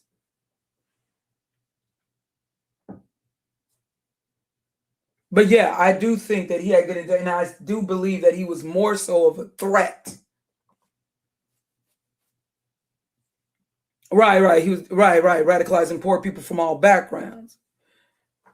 And so it was like they kind of, I think initially with the Rainbow Coalition, they had understanding that, we get it. We're different, we're separate, we got our own, just like they, with the Puerto Rican Lords, y'all own people. They acknowledge that we're different. But one thing we got in common, is that the system is, yeah. And that's the thing too. See, that's what made Martin Luther King eventually a threat. See, they knew that Martin Luther King, a very good speaker, that he had the difference with him and Malcolm X, Martin Luther King, they knew that whereas Malcolm X, he's just, exclusively, people saw him as more exclusively representing Black people, whereas Martin Luther King, he was able to reach the masses. And they knew that he could be very influential even over, I don't know if you've ever listened to his speech, he was a really good speaker. if you ever listen, I remember one time in college in a communications class, and they had played something. Okay, what was he? Who was he spoken? Like there was a way that he spoke in the church, and that was good too. But there was there was a way that he had the pulpit voice, but he was very, very educated. He's very intelligent, and he's a really good speaker, and he was very influential. And so you got to understand, towards the end of his life, now him getting more involved, with the workers, the labor unions, and then also having his say on the Vietnam War and all that, and they knew that him being where he could actually reach, and they know they got to keep the white majority in control. But he was one of those who, not saying that he was like Candace Owens, but that's why I still, because they would have been they would have been silenced her. That's why I gotta still, with Candace Owens, I'm sorry. Even though it seemed like she's speaking against the ish people, and I'm not, hey, yo, I ain't got no real reason to be making these videos against her, but I still believe that she's controlled opposition. I ain't forget about what you said. I don't know why people like acting like these are things that you just said yesterday. It wasn't that long ago. The antics, like with her and Kanye, it wasn't that long ago. And trust me, she would have been silenced. I'm sorry, she would have been, or she would not be one of the most viewed YouTubers. That's for sure. Because I think there's also this fake Christian agenda going on too.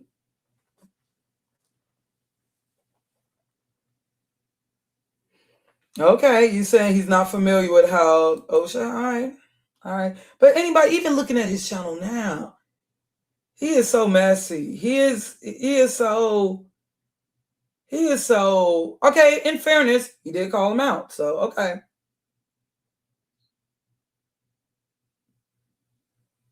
The way he was talking to him, like, and talking about how Tariq, like, as if he's schooling O'Shea on Tariq being a grifter. I'm like, you don't see that O'Shea doing the same thing?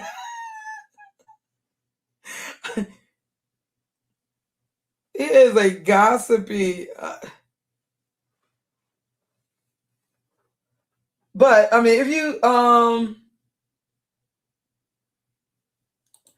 I did watch that even before Javen. I did watch that entire live. Right before. It wasn't when it was live, because I don't know what was said in the comment section. I remember when O'Shea, I was watching from my projector. Why do you think I'm all up in here? This stuff. I'm tired of this. I really am tired of talking about this. I saw it live, not when it was live. I would have loved to have seen y'all comments in the chat room, because O'Shea getting disturbed and like, oh, you've been in here for years and you acting like you can't handle it. But I did see it. It was like right before. Boy, I was up this whole day in this stuff. I don't know. It's had me just, especially since I had hurt my knee and was trying to fast and everything and try to keep my mind off of eating and food. Because I realized, I'm at an age where, inflammation can set it easy if I'm not eating right. So I've definitely been up in here. Yeah. At first I was like, then it's like especially towards the end, like, oh, like you gotta give it in to yeah. But I did listen to it. I did listen to it in its entirety. And then I listened to it, because that whole, oh gosh, this whole weekend has been just FBA, OJ, oh gosh, I'm sick of it. That's why I was like, nah, let me come a bit. I gotta, let me talk about Redhead Kingpin. I need a break. And I really want this to be, I mean it. This gotta be the last time I'm talking about this. I mean it. But I've had these tabs up for a minute. I was supposed to, went further into this on ADOS more specifically. But I'm sorry. Okay. Now, what was I saying? Oh, the building of multi-ethnic coalitions, especially between different people of color, was part of the reason the U.S. government cracked down so violently on Black nationalist movements. Black Americans on their own were threatening enough, but the possibility that their resistance could grow even more, oh, I'm hungry now, and build power with other groups was unacceptable. Okay, let me read that part again. Black Americans on their own were threatening enough, but the possibility that their resistance could grow even more and build power with other groups was unacceptable. However, nationalism is an ideology. However, nationalism as an ideology is incompatible with revolutionary politics because ending white supremacy and capitalism are necessarily tied to ending nations themselves. Now, I know some people may not agree with this. Where do I stand? Where do I stand? Yo, I'm just like this. I know that we're going to witness, whether we like it or not. And I know it's like, oh, you're talking this while you're comfortably sitting in America. Why don't you go? Yeah, some people make, but look, considering Bible prophecy and all, and what I believe and know, and what I'm witnessing that's falling in line with Bible prophecy, the Western world is, so get ready, get prepared. Yeah, I know I'm here now, and can't help where I'm born, and I can't always totally control my situation. It's also about my husband and my family. I would love to live, I'd love to be, it's not about me hating this land. For one, this earth belongs to the Most High Yahuwah, and it's about the system. And really, the worldly system. And I'm not saying the answer is just about a continent or a nation or, but it's the system, period. And really, now I ain't even just talking about the system of white racism, but this worldly system, period. But what I'm saying is, it's inevitable that the Western world, the fall of the Gentiles, it's inevitable. It's prophecy.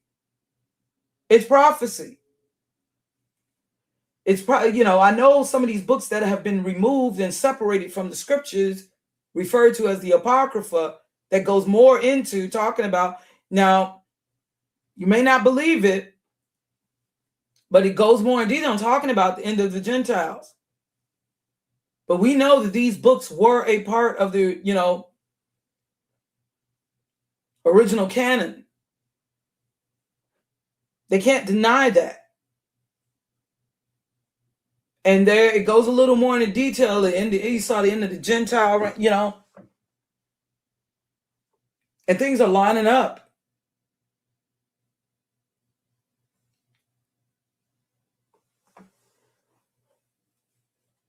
So, but anyways, I mean, don't get me wrong, this is Yah's earth. This is his earth. But the system,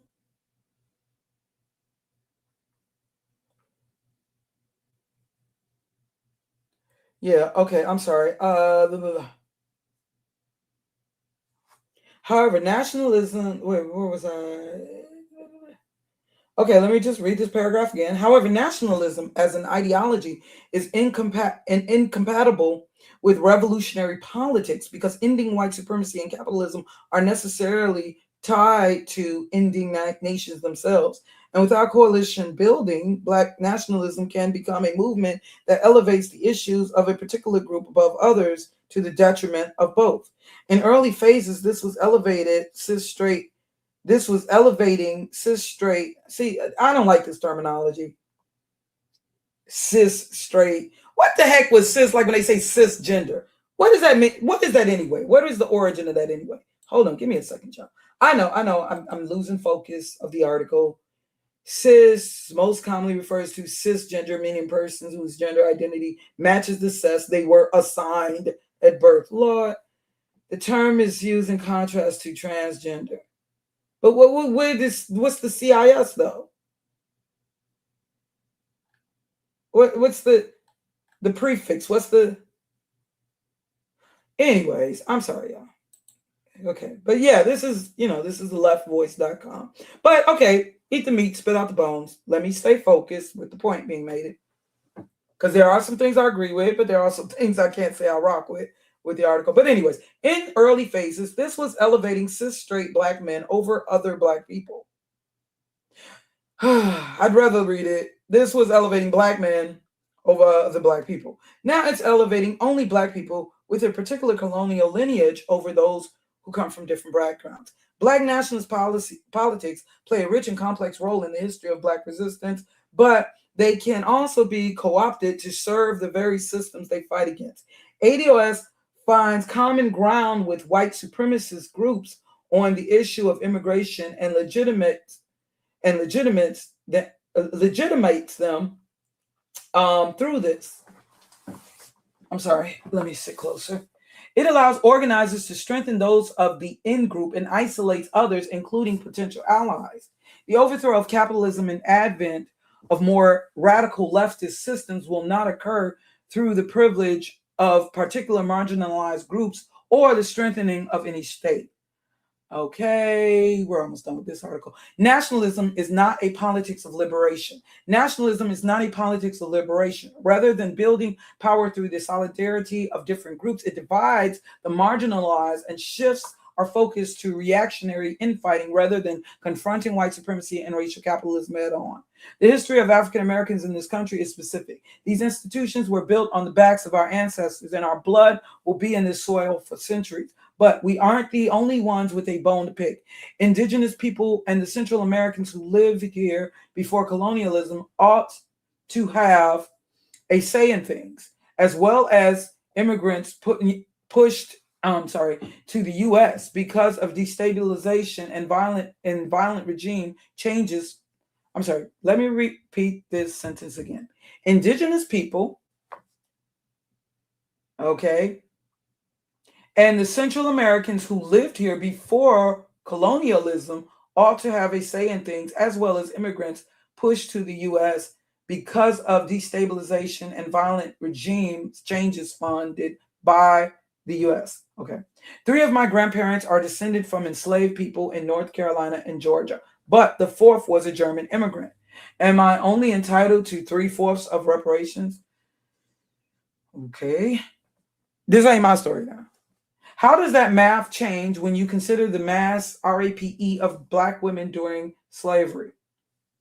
My family tells a story of a Dunn in North Carolina who was assaulted by slave owners and had a half-white child, or our first recorded ancestor. Does this mixture bring the percentage of myself that is entitled to reparations further down 3/4 to 3/5? Black American identity is full of stories like mine with complicated and violent family lineage in the U.S., as well as our immigrant ancestry. To reduce this to a binary, of being an American descendant of slaves or others limits our understanding of the past and the possibility of other futures. Black American history has plenty of instances of cross-diasporic leaders and cultures like Audre Lorde, whose parents were Caribbean immigrants, not going to agree with this, and labor leader Lucy Parsons of ambiguous Black ancestry. There is more potential in recognizing these parallel histories of genocide, colonialism, and resistance in other diasporic people than in closing ourselves off and engaging in our own version of white supremacist blood politics. Okay, so fair enough. Again, that was from lessvoice.org. Liz Dunn being the author. Now, it's just something to consider. Okay, now this whole thing. Oh, no. Is this site? Now, I was looking to see, what's this here?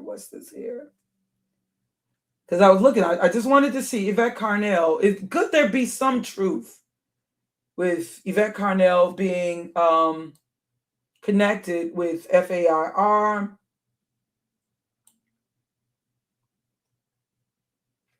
Oh gosh, what I had opened up. Now it says here at these journals from openedition.org. It says here, American Descendants of Slavery. I'm not reading all this, don't worry. Slavery, the ADOS, or American Descendants of Slavery Advocacy Foundation, is a grassroots organization established in 2016 to promote a lineage-based identity and advocate for federal reparations for slavery and continuing racial discrimination. During the 2020 presidential campaign, co-founders Antonio Moore, a UCLA-trained lawyer, and Yvette Carnell, a Howard University graduate who used to work as a political aide in Washington, D.C., became notorious for dissuading Black voters from supporting the Democratic presidential nominee unless the party offered to put forward a specific economic agenda for U.S.-born Black Americans. They were vocally anti-immigrant, and this position led to their critics to associate ADOS with the right-wing push for immigration restrictions. The ADOS campaign was seen by the Pan-Africanist activists as a dangerous attempt to split the black vote in the 2020 presidential election, hijack Black identity, and weaken Black unity in America. Attempts were made to link the movement to the online ADOS hashtag used by Russian bots and trolls who are believed to be deliberately swaying Black American online politics towards the Republican Party. That's interesting, if that's true. In the 2024 presidential election, this distancing from the Democratic Party was more pronounced. ADOS AF co-leader Yvette Carnell expressed disaffection with the party's policies and openly discouraged her audiences from voting for presidential candidate, well, I guess I am reading this, Kamala Harris, who was found undeserving of their vote until her agenda included a specific policy aimed at ADOS. The movement also discredited Harris's identity as a Black American woman on account of her parents' immigrant background. Okay, what I was trying to show, I'm trying to see if there is how directly linked. This is what I was looking for. Oh gosh, I had this tab open, but exactly what I was able to find. Give me a sec, y'all.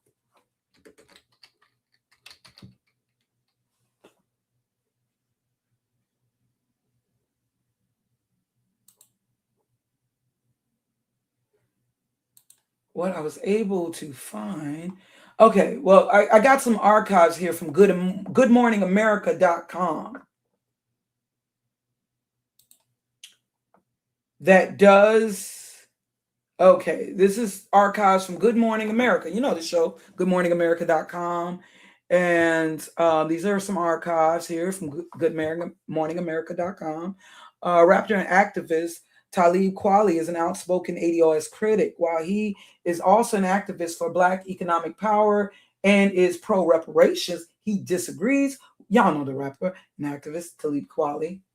He disagrees with ADOS's rhetoric. I don't think Yvette Carnell and Antonio Moore are being he said, I don't think that Carnell and Moore are being disingenuous about wanting reparations. What I think they are being disingenuous about is the fact that they are clearly anti-Black immigrant and aligning with the GOP on immigration. Kweli said that he is also bothered by Carnell's association with progressives for immigration. Yeah, I'm sorry, not fair.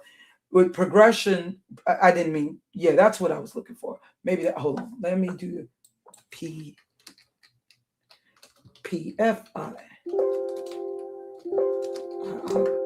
Nope, I can't find it on this tab either. That's how I'm trying to find more. How connected are they? He said that he's also bothered by Carnell's association with progressives for immigration reform. PFIR is a group with its own critics and has been linked to anti-immigration advocates, some of whom have been accused of xenophobia. Accusations that Kevin Lynn, PFIR's executive director, calls unfounded. Lynn did not confirm to ABC News that Carnell was a PFIR board member until 2019. Carnell denies his accusations. I voted for Clinton, she told ABC News. I voted for Obama in 2008. The idea that somehow I changed my psyche, became an ultra-conservative figure doesn't make sense. Now, you know of the picture with her with the MAGA hat. Okay, and Antonio, he explains it like she was just, like if we do something being clickbaity, I just still like I gotta question these antics. Sometimes, just like when Tariq Nasheed was wearing in addressing Ibrahim Traore, almost like they're sending out signals and messages to the puppet masters that be. I can't help but look at this. I gotta consider this. And I do feel that, what they were doing was co-opted by Tariq Nasheed, but I still question what I still got to question it. And that's the thing. And then considering some things that I heard her say, I got to find this very, very unnecessary in regards to foreign black people.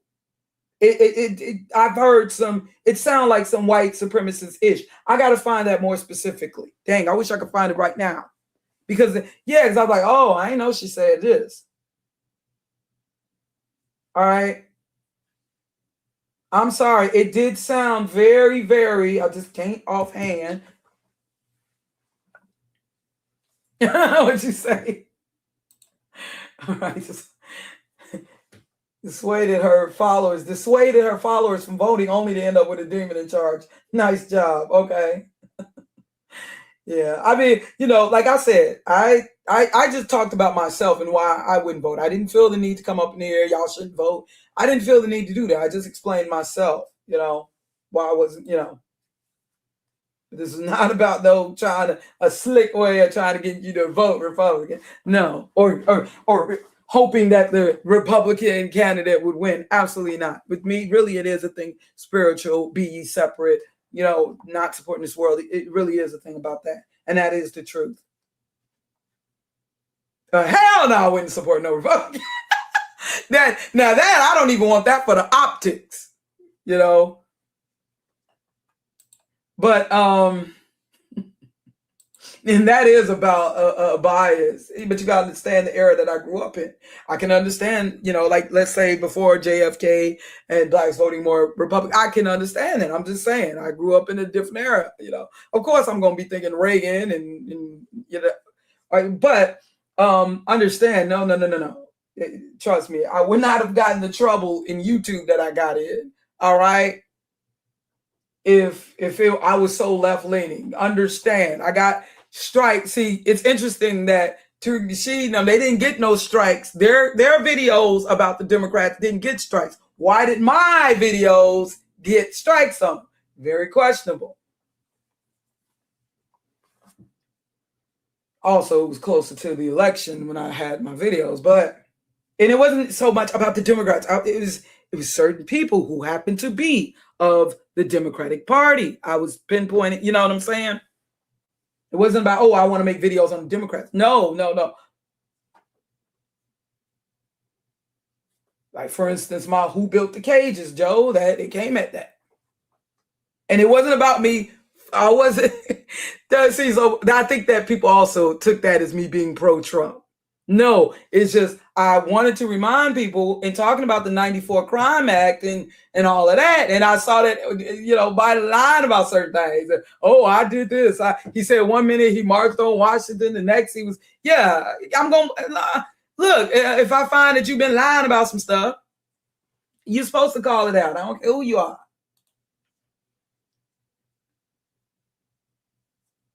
But hold on. And not just that, but I believe my one video, Parties of the Elite, the fact that I think that there was a certain person who was in affiliation with the Clintons, and I think that was the real reason one of the reasons that video that it had to be removed, that I got a strike on my channel.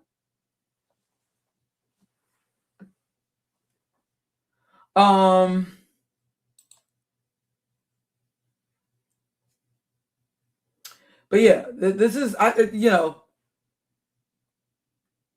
okay, she said that she voted for Obama in 2008. The idea that somehow, Yvette Carnell saying, changed my psyche, became ultra-conservative figure doesn't make sense. Okay, see, this is...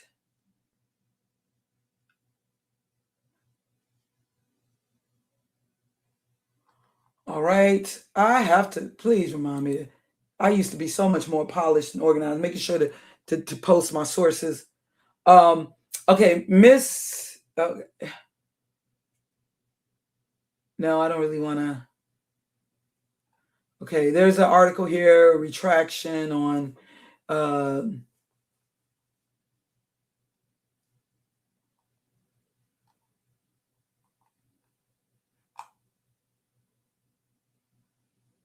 Because there was an article here, but then they also have a retraction.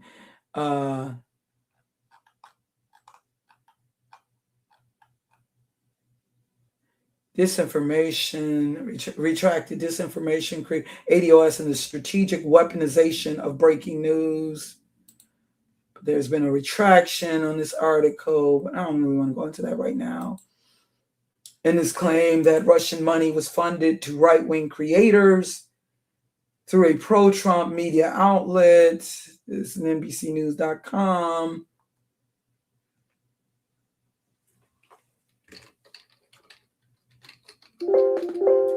Doggone it.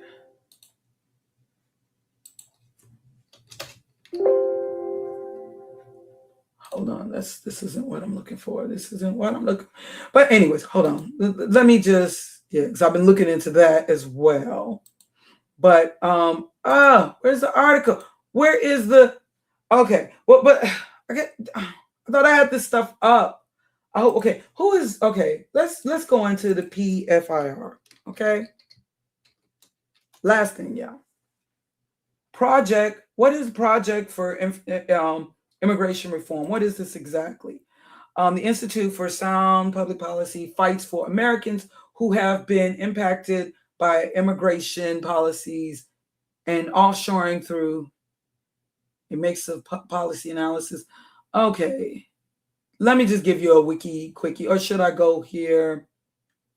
Wiki or social contract, because I know, Wikipedia can be questionable. Or should I go to,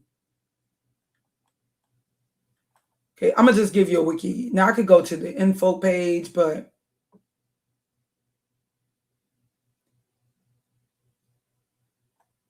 let me see, should I go to the info? Just to get more,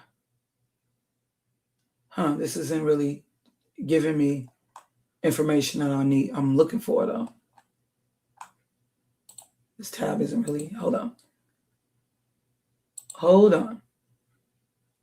I'll just go in the wiki. Let's just give you a wiki quickie. Let's just do the wiki.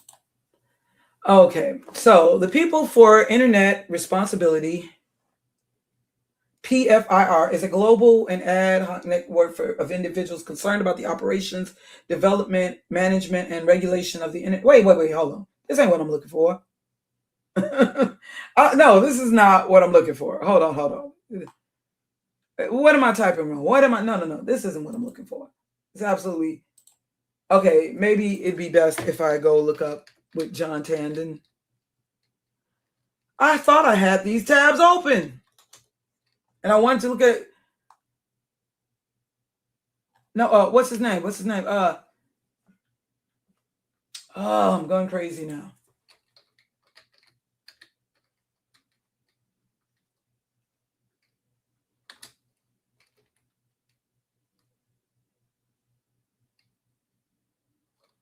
What's his name?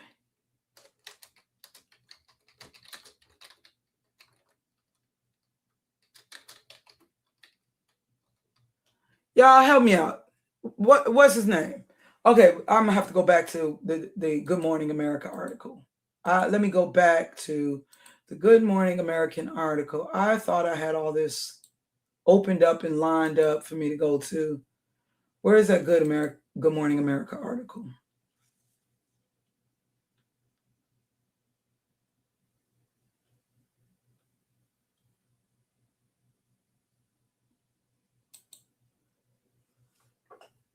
Okay, with a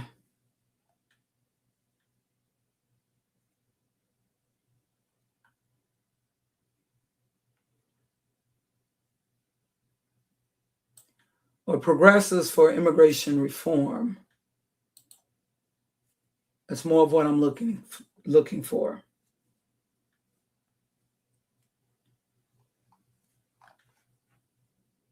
That's what I thought I would be going through.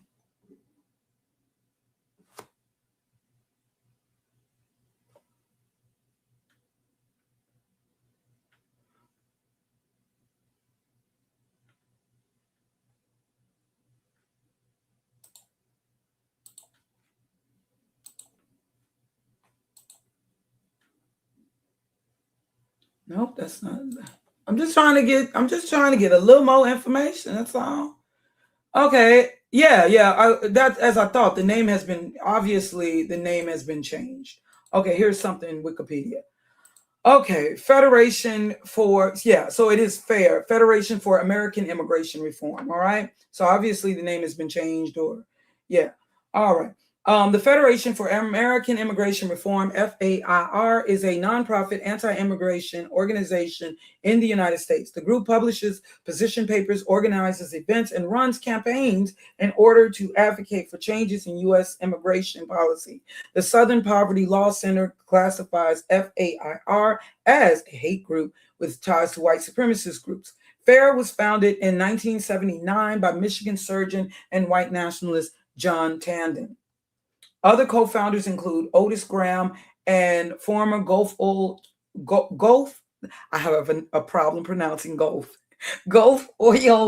chief executive officer Sidney Swinsworth. It is headquartered in Washington, D.C. The founder of the modern immigration reform movement, John Tanton, an ophthalmologist in Petoskey, Michigan, forgive me for any mispronunciations, saw a threat coming in the soaring rates of immigration and that the environment was threatened by overpopulation. Frustrated by the lack of his interest in his liberal colleagues in groups such as Planned Parenthood and the Sierra Club, where he was actively engaged, he helped establish three major national groups: FAIR, Numbers USA, and the Center for Immigration Studies to reduce legal and illegal immigration. Tanton, along with University of North Carolina professor Otis Graham and former Gulf Oil CEO Sidney Swinsworth, established FAIR in 1979. And in 1982, Tanton also established U.S. Incorporated, a foundation chaired by Tanton with financial support from Cordelia Scaife May, which would over the years serve as a funding conduit for FAIR, Numbers USA, the Center for Immigration Studies, and many FAIR groups. Okay, all right. So, see, I could come back and look into, just do a little more history. I thought I did, I thought I had information up that we could read together. And I just want things to be fair and biased. Unbiased rather, and getting the information, because like the thing is, do you think ADOS had good intentions? Considering I'm going by some of the statements I heard from Yvette Carnell herself, which was actually kind of surprising to me. Now, I overlooked that with her lifestyle and all that. This is the guy here. This is the guy here. Now, at the SPLC, now, if these are facts, despite the intentions of the SPLC. But it says John Tanton was a racist architect of the modern anti-immigration movement. He created a network of organizations, the Federation for American Immigrant Reform, FAIR, the Center for Immigration Studies. Look at this CIS, interesting. And Numbers USA, that profoundly shaped the immigration debate in the U.S. All right. A retired ophthalmologist, Tanton had white nationalist beliefs and wrote that to maintain American culture, a European American majority is required.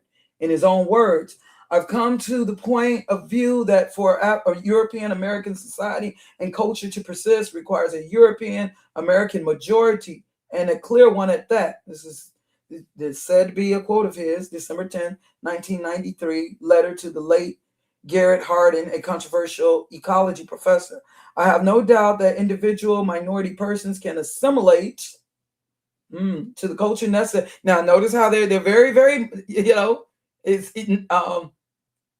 the whole American flag and all that. I noticed that. Okay, I have no doubt that individual minority persons can assimilate to the culture necessary to run. And remember what what's her name said about the Haitians. Remember what Megyn Kelly said about the Haitians, which it seemed like Tariq Nasheed pretty much high five, that the Haitians won't assimilate. I have no doubt that the individual minority persons can assimilate to the culture necessary to run an advanced society, but if through mass migration the culture of the homeland is transplanted from Latin America to California, then my guess is we will see the same degrees of success with governmental and social institutions that we have seen in Latin America. Let me read that again because I want to better understand it. Let me read that again. I have no doubt that individual minority persons can assimilate to the culture necessary to run an advanced society, but if through mass migration the culture of the homeland is transplanted from Latin America to California, then my guess is we will see the same degree of success with governmental and social institutions that we have seen in Latin America. Okay, I think I get it. All right. Do we leave it to individuals to decide that they are the intelligent ones who should have more kids and more troublesome? What about the less intelligent who logically should have less? Who is going to break the bad news to less intelligent individuals, and how will it be implemented? Okay, this is him, 1996, letter to now deceased California multimillionaire. And I'm about to say, this sounds like some eugenicist talk. Robert K. Graham. And who has he decided? I'm going to tell you, the people who have made this country and the hard workers who have laid the foundation of these countries were not people who were the most educated. Like, even when I look at my family, yeah, it helps to be educated. Yeah, but even when I look at my family, like family members of mine who have definitely contributed, actually they weren't the college grads and the yeah. You don't get me wrong. I can't stand ignorant people, but and when I say but most of the people I know who are most hardworking, like in my family, who have obtained what we may see as American success, to be honest, they weren't the most. I'm not saying that they were dumb now. They weren't ignorant now, but they weren't the most. That's what I'm saying. Who is to determine who or what is more intelligent or higher intelligence? You understand what I'm saying? That whole, okay, because I was just listening to a stream today. Someone sounded very, very intelligent, but I could tell that they were very, very uninformed on history. But they sound very intelligent, very articulate, using big words and everything, and talking about Black history and the myth of suffering and all that. Yeah, I can tell that they are not very informed and educated on, there are a lot of people who are very intelligent but lack common sense too.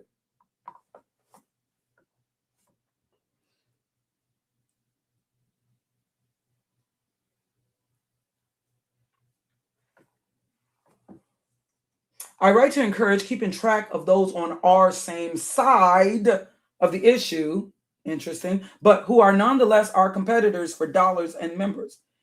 This was April 20th, 1998. Of course, April 20th, interesting date.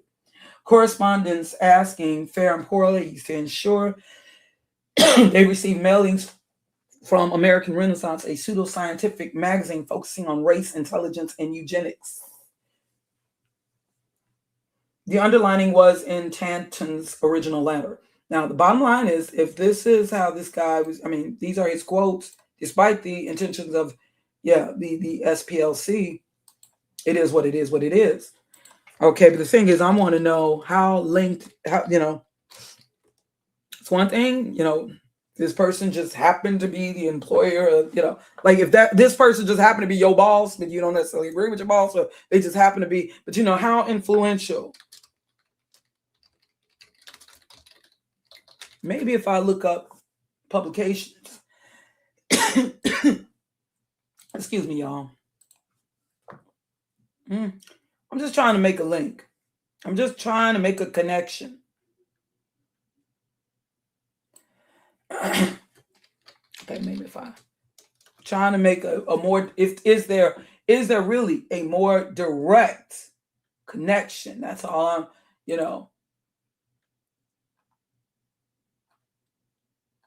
And if I want to find it, I can find it. Maybe I'm going to leave it here for now. Because a lot of times we don't know that, we may be working for an organization. Like I said, I worked for a profit Christian organization. And I guarantee you, if I were to look into the background, the history, I'm sure that there was somebody, the well-known nonprofit Christian organization. I also did volunteer work through them. But I'm pretty sure if I were to look at the background of the history, let me see. I'm looking at it now. Just not trying to give out too much information, but if I were to look at the background, I bet you there was something in the history that's probably really sinister, or or even just Masonic tie. I'm pretty sure of that. And I worked, employed City Hall. Yeah, I used to be a case manager, case coordinator. Like, I know people were using that with Irritated Genie, A.O. Kamathi, and I don't agree with him on everything. Okay, but yeah, I remember they were talking about he worked for Homestead Security. Like that's something, yeah, but I do understand. I understand why these things are pointed out. People are trying to use that like that's a reason to automatically distrust them. But yeah, but regardless, I'm not connected with any of these politics, and I'm just saying, regardless, because I know that, because even like you're not gonna hear me saying something bad about Ibrahim Traore, absolutely not. However, I do know that we can't depend on any of these worldly leaders. We only can depend on the Most High Yahuwah. Even if, however, I do know that certain things work out for the benefit, for as part of the plan of the Most High. Do you understand? Even like in the case of King Nebuchadnezzar, or the like what was that with in the scriptures with the writing on the wall, and in the fall, and with the Medes and the Persians, there are certain rulers, there are certain, the world is lying in the power of the wicked one, and these systems establish, Satan the devil, but it all gonna fall. Because even, Pharaoh was used by the Most High Yahuwah.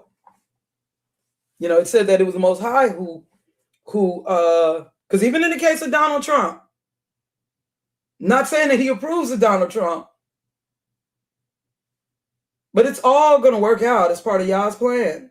Just as with King Nebuchadnezzar, leader of the Medes and the Persians in ancient times. And I definitely believe, and I'm not saying that the answer is shaking hands with Gog and Magog, or what I perceive to be, like let's say China and Russia. I'm not saying that that's the answer, but it's all going to be used. It's all going to work out in the end as part of Yah's plan. And I definitely believe that the Western world, or the system of what y'all may see as a system of white supremacy, it is definitely, or Gentile supremacy, or whatever, it's going to collapse. It is. It's going to collapse. All right? I'm not waging war or anything like that. But this is all in the hands of the Most High Yahuwah. So I'm not getting, I can't get attached with any of this. And that's another thing too. That's why, what is it that we really going to choose to represent?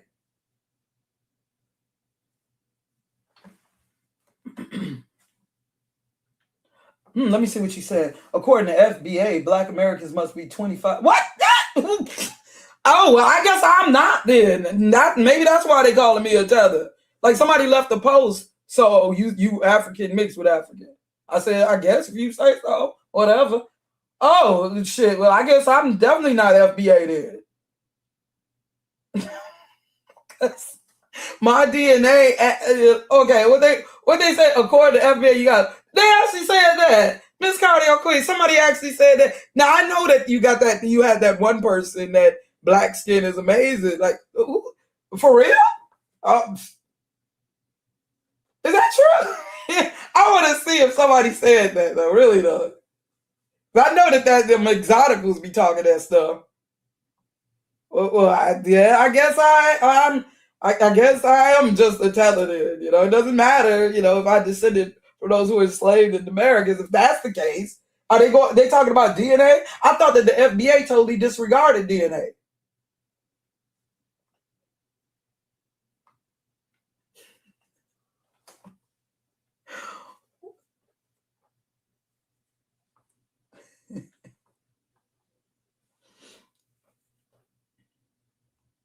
Let me see.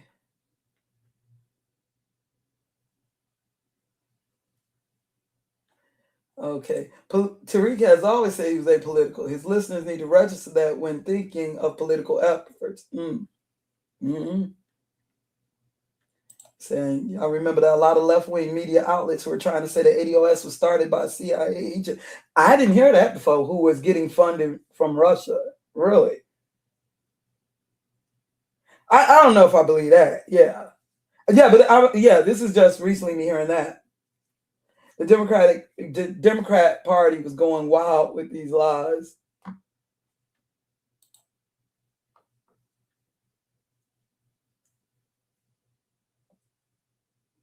I'm glad Yvette and Tone were able to get them to retract that article, though. Yeah, I just know. Okay, it's okay. You said, who am I looking for? I'll see what I can do. Yeah, I'm just because I heard Yvette Carnell say some things, and even with the putting on the MAGA hat, I gotta look at stuff like that. Like, for instance, when like you got people like Tommy O'Shea to make their point about Black women shouldn't wear wigs. You're gonna go as far as putting on a wig and makeup, and you see how ridiculous it is? I gotta look at them kind of antics because I feel that you're throwing signals. That's how I take it. You say you use DNA with convenient for it. Yeah, that's the thing. I thought they disregarded it. We shouldn't trust it. It had nothing to do with it,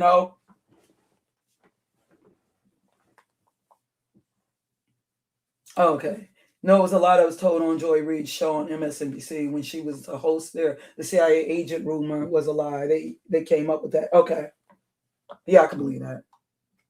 But still, though, it's very good. All these people that got these, I don't know. I was just hearing Tone talking about something just recently. Oh, gosh. See, that's why I need to get these statements, these quotes that they said. And like, the reparations could be going to somebody who's like they'll look at somebody like somebody who was a slave master, and in that case, then, or descendant of somebody who was a slave master. Well, in that case, then we'd have to discredit biracial people. You understand what I'm saying? Like, and the thing is, when it boiled down to it, I don't think Black people. And I know people saying, well, yeah, but biracial and mulattoes were enslaved too. Yeah, they were enslaved because of the Black in them. Not because in that case, we could say, oh, they owe reparations and they do reparations. They owe reparations for the slave master and they do reparations. Like if we're going to go there, like, I think Black Americans wouldn't really care that much. Like you ain't even got a foot in the door. Like, do you think, let's say if I were to file, let's say they would say, let's just plain talk. Let's say if there was a check that was cut. Okay, we all get like 100,000. You think I give a damn? I mean, I'm just keeping it real. You think I give a damn if that Nigerian family, do you think I'm thinking, what this could be? I know people think I should care. And deep down, they know, that's just... I'm sorry. I know you think you honestly think the average Black American would give a damn if this Nigerian family crept in? And now maybe we'll be looking at that. Let's say somebody like Zimmerman, who wanted to, when convenient, pull out his ancestor who happened to be, they probably kept that family picture hidden. Remember Zimmerman on his mama's side, he pulled out a photo trying to prove he's not racist, that he had and he used to, and George Zimmerman was online saying racist stuff about Mexicans and Hispanics, even though he's a Hispanic descendant. But Yeah, they're gonna pull out like a great great grandfather who was black to try to show he wasn't racist. You know, they probably kept that family picture hidden and buried, but want to pull it out when convenient. Now all of a sudden, yeah, I'll be looking at something like that. Maybe, because yeah, of course there's gonna be everybody out the world. Yeah, I get it. Gonna be claiming, yeah, I'm a descendant of slave too. I got 5% Negro in me or whatever. Yeah, be somebody like Nick Fuentes. Then all of a sudden they want to pull out. Now if it was something like that, yeah. And then they'll want to, yeah, these conquistador descendants. Then they want to, yeah, they may want to go to like, oh, you know what, I gotta, or somebody like, what's that, Ronda Rousey.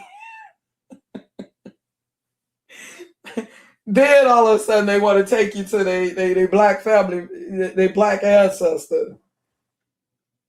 Make me think of that with the Dolomite, with the Titanic, and the woman wanting the black guy that was able to escape to save her, but she had been passing for white. Well, yeah, but anyways, I'm just joking. I know this is a serious subject, y'all, but yeah, like he was so focused on that, and like, I really don't think the average Black American would be all that looking that deep and that hard. Even if you feel that we should, even if you feel it's not a laughing matter, and like in the case of, like I said, in the case of Godfrey, who is of the Igbo people, yeah.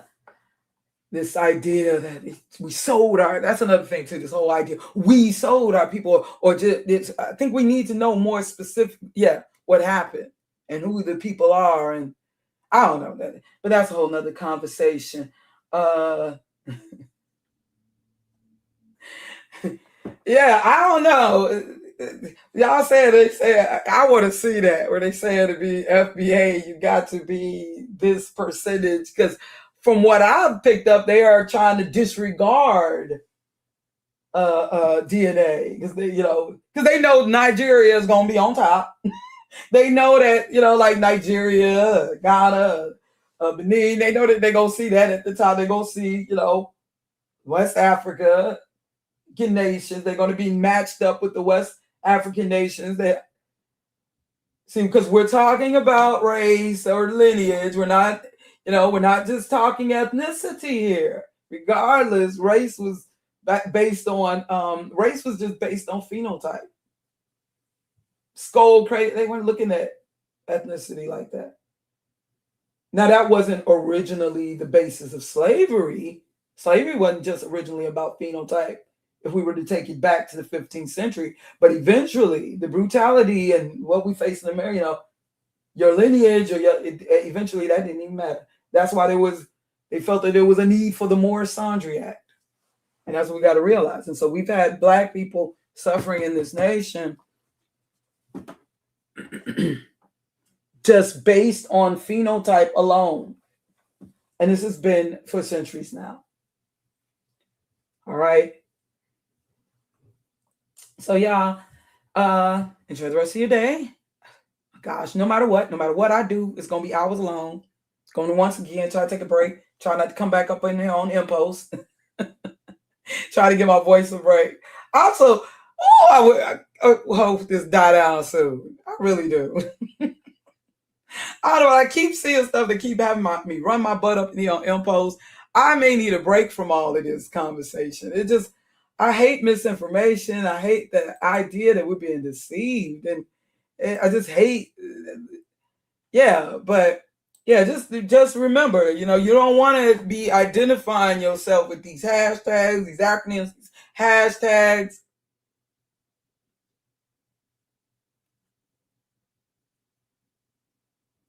That it will end up, be careful, because I do think that we got some cults up in here. Ain't no think to it, I know. And I don't want to sound insensitive to the victims or survivors, but I do think we need to be reminded, don't drink the Kool-Aid. I'm serious. It's not about me trying to make fun of the victims of Jonestown. But no, I wish we could have been able to tell them back then, don't drink the Kool-Aid. Yeah, maybe I do need to make that a hashtag. This is not about me being insensitive to the Jonestown, because no, you did have some black folks that drank the Kool-Aid, and sadly children had to suffer. And don't drink the Kool-Aid, even though I know that many of these people were red rummed. They didn't, the way they want us to believe that they were all took the poison, because they're saying that they found evidence that many people were forced, like they forced the needle into them. They were injected, like there was a struggle, but they still, in even following that guy. Do you understand? Even following that guy, going to get a Guyana with Jim Jones. Because when you really learn the details, when they say what attracted them to the church, and even though they were witnessing, they said it was one time they were at their church and they took a child back there and heard the child getting beat by that wicked Jim Jones, and he let them hear it, and they still stayed with that congregation. I gotta, you know what I'm saying? Now, I don't mean to sound insensitive, but when you really learn, and they say what attracted them to the church, I'm sorry. And because, yeah, I know, like they say that, it's insensitive to, when we say don't drink the Kool-Aid, that it's an insensitive thing to say, considering the lives that were lost. Understand, and I know y'all think this ain't that serious, but understand, there were over 900 bodies, 900 lives lost. This was 1978. I was alive. I was a little child. Okay? This was right before I started school. I was a little child when that happened. So that wasn't that long ago. This is after the era of black nationalism. This is after the era. And do you understand that with people like Angela Davis supporting this guy, Jim Jones? Yeah, you could say we didn't know. We didn't know. Yeah, exactly. Like a lot of y'all don't know now. So, he had the support of people in the Fruit of Islam. He had support of Christian pastors and stuff. People were turning over their homes, turning over their children. The children becoming ward of the state. There was a lot of property. People that owned homes, they put their money into. Went over there to Guyana. They had all the black folks building him while he's living in the house, eating steak and eggs and stuff. They scrambling, eating rice with bugs in it. And hey, thank you, sweetheart. When I really dug into that on Jonestown, and I got some videos on my other channel, and come to find out, it's believed that was an MK Ultra experiment gone wrong, as they describe it. They wanted to see if they could get us back into slavery, willingly. They were doing all, the stuff that they were doing, the sleep deprivation. They knew exactly what they were doing. But it isn't like they had a chance. They didn't have a chance. They saw that this was a church. They was accepting, like this one woman talked about how they accept her being a lesbian and all that stuff. They were so turned on by the idea of unity. It wasn't about the scriptures. This guy hated the Bible. And he eventually, even before, they said he was drop kicking the Bible. He came in first under the guise of a Christian pastor, knowing that we are a spiritual people. But they said they were more so attracted, and when you listen to the people, they were more so attracted to seeing black people and white people in church together singing, and these nice white. They were so attracted to that. They weren't attracted to the word and stuff. They like, oh my gosh, I can't believe this white guy and his family. They're so nice. He's got these, They were more attracted to the idea of assimilation. Oh yeah, he was RAPing and then he would do stuff like having the men, like the black men, making sure that they would be peeing sitting down. They said all the crazy stuff he was doing. Peeing sitting down. I don't want you standing up. I want you to, like, just stuff to. And of those 900 people that died, most being women and children, a lot of them being elderly, over 700 were quote unquote FBA. Do you hear me? I didn't know Huey Newton, really. I didn't know that. Huey Newton verbally supported him. Yeah, he had the support of certain Panthers. I know Angela Davis did. Now, we say, if you don't know, you don't know. There are people I thought, I was baptized with this church, you know, and it happened to be white people. They were some of the nicest white people. I still ain't got nothing bad to say about them, you know, but I ain't with them. That was years ago. This was when I was like 18. There were some really nice people. That's all I could say. But I'm just saying, you know, and I'm not saying that they're Jim Jones. I'm not saying that. I'm just saying. So I can understand you don't know, you don't know. I'm just saying that we thinking these things when I see how people are overlooking. See, it's one thing if you don't know, but they kept getting signs that this guy is nuts even before they went to Guyana. They kept getting, but they overlooked it. They overlooked everything that people pointing out. They're like, they said this one woman and she was hooked on drugs. Or they said, this one person said her sister or some, a family member, and she had a drug problem. And she said, he said that her family member was like saying, I know that you a hustler, you a grifter, or whatever she was saying, and calling out Jim Jones. And she said how they were all at that time shocked, like, oh my gosh, how dare you speak to him? But even this woman who was a drug addict or whatever, she could see that he was full of crap. She could see it, but they couldn't. Or they chose to totally overlook. They chose to overlook everything. And you're saying that it's not that serious now. It's not like, you know, these people like Tariq and, you know, whoever, they're going to have us go and drink Kool-Aid. But remember what I was saying with the whole Eva Netanyahu? You know what I'm saying? Y'all, I hope y'all hear me though. I really do. I really do. Yes, you look into that. No, it's hard to say because if you look into it, it is very, very, because I'm telling you, the Jim Jones thing, that had me like, I was like, oh gosh, I wish I never learned about it. Why did I look into it? I got certain things on my channel, but I think I took down the whole thing I had on because I realized I had some people leaving comments and they were real disturbed by it. So I was like, oh gosh, because I know I had me like, oh gosh, I wish I never learned about this.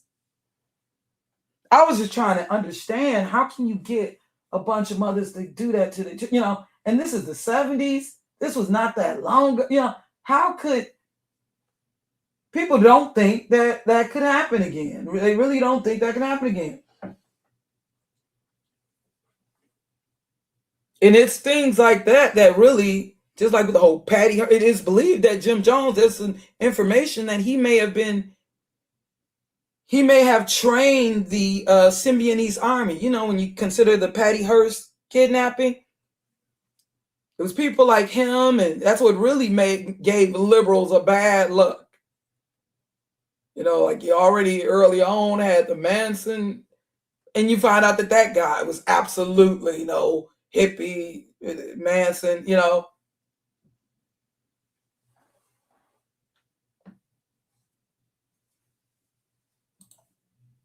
He used the concept of apostolic socialism to attract people to his ministry. Right. He would advocate racial integration. Yes. And the social justice. Right. And he would talk like claiming that he was of Native American ancestry. And yeah, because he had dark hair and dark eyes. And always talking in this us and them kind of talk. And he used these fear tactics. They're gonna come for us soon. They gonna yeah, when you really study into it. I had to study into it because I was just trying to get, you know, because I couldn't imagine my people, you know, and black mothers, and of that time period, okay, like willingly giving their children you know, I just couldn't grasp it. So I needed to have a better understanding. How could you get a mass of people? And they used to, his church was initially, because my brother talked on, he said, yeah, that them church in Indiana. Yeah, because he used to be in Indiana. So they used to come here, he was saying, in Chicago. And like, what? For real? I do know. I did one time with this church. Yeah, they came from Indiana. But of course, it's well after Jim Jones, from Hammond, Indiana. Yeah, coming through, trying to recruit us to come to this church in Indiana. And one time, I don't want to admit, but I didn't know all the details on Jonestown yet. But yeah, my brother said how they coming through Chicago. Well, he's talking, I guess, early, like in the 70s. My brother being born in, remembering. He said, yeah, but eventually, the base, So why did they choose California? Some people felt that it was to kind of counter, or because of the whole Panthers, influence out there. Because you notice the church, he decided to have the base like in the Bay Area, where the Panthers were. And I also have a theory. Maybe they felt that with California, they were more open to assimilation or something. I don't know. That's also a theory of mine. Maybe they felt, those of California more open to the idea of assimilation, considering the influence of, the Haight-Ashbury and,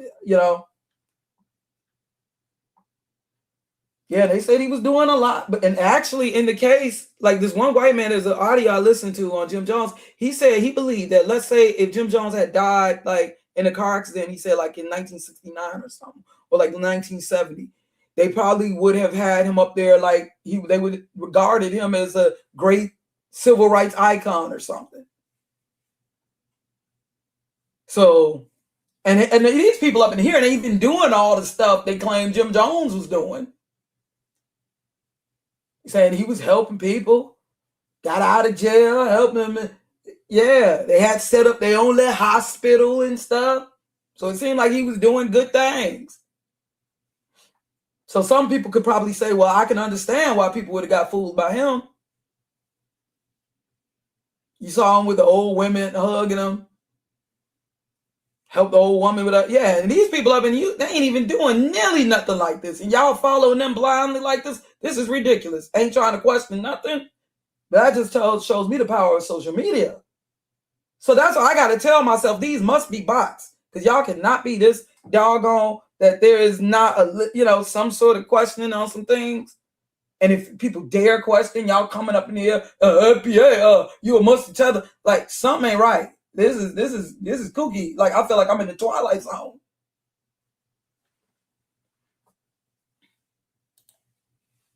I think it's not this extreme, but I don't know what I'm seeing. This is very questionable. Yeah, but that's how they was. Like, if anybody go against Jim Jones, you heard how he had them kids talking on the audio. It was cussing and talking about this woman, got the kids cursing, and Jim Jones just laughing. Yeah, that bitch need to be and that.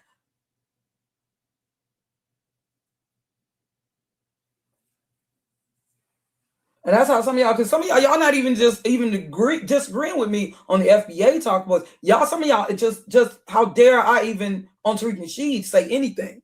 This is kind of crazy. But y'all say he's not the leader, whatever. Now, if y'all say, okay, I just like the term. Yeah, I'm not, but I do like the term. Maybe I can hear you, but I know what's up. And that's the thing. It's just like with the Golden Sphere. What they had a real issue with, I was disrupting their fun. They were having fun and talking about listening to, like a black man say how he don't like black women and hear this white girl I'm calling Mudbone and all that. They was having fun. And it ain't like that I was disrupting the fun because they just wanted to sit and talk ish in their little underground little circle. It ain't like that. I was about to lie. I was disrupting the little fun they was having. It wasn't about, they didn't give a damn about what was being pointed out. Tell them, oh, we didn't know until the American Idol. I got the receipts, even after I showed you on Smiles. So don't give me that. Don't give me that. You can fool them. You can fool these brand new people. Can't fool me, but I'm going to leave them alone. You didn't give it. You just say you want to just keep talking shit. It was okay when you were like, it wasn't no gender warring stuff. No talk about that when it was black women being continuously, put down and called jealous and all this kind of stuff. That was okay when we were talking about the mean old dark skinned, sitting with men, hearing them talk about their own women. That was okay. It was all good.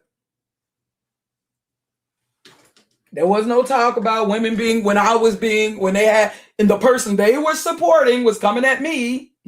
Now they never knew the guy, but they were supporting and encouraging him in his chat room. It was okay.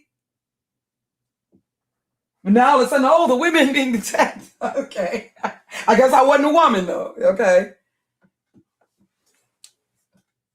That's about a lot of people. Just they kind of, some of these people, they just want to sit and talk shit and make them feel good. They like that.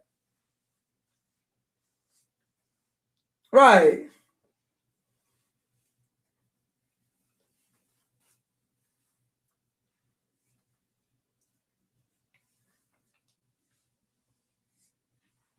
Like they were like parrots, and I could tell they're not even listening to the video. They're just saying, "Oh, there's somebody else." So they are seeing this as Tariq Nasheed.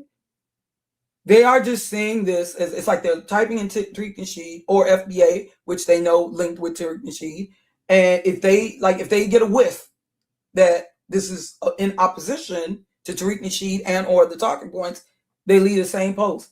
I can say, like, right from the beginning, I'm from Chicago. I could show them give them family pictures, a photo album, show them a birth certificate, all that stuff.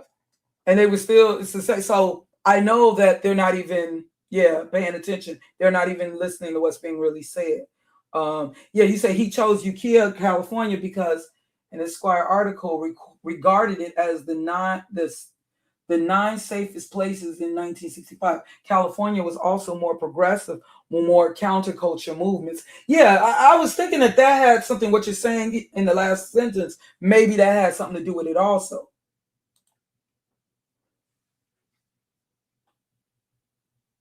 I went after that guy that went after you and reported his channel. Oh, thank you. I appreciate the support.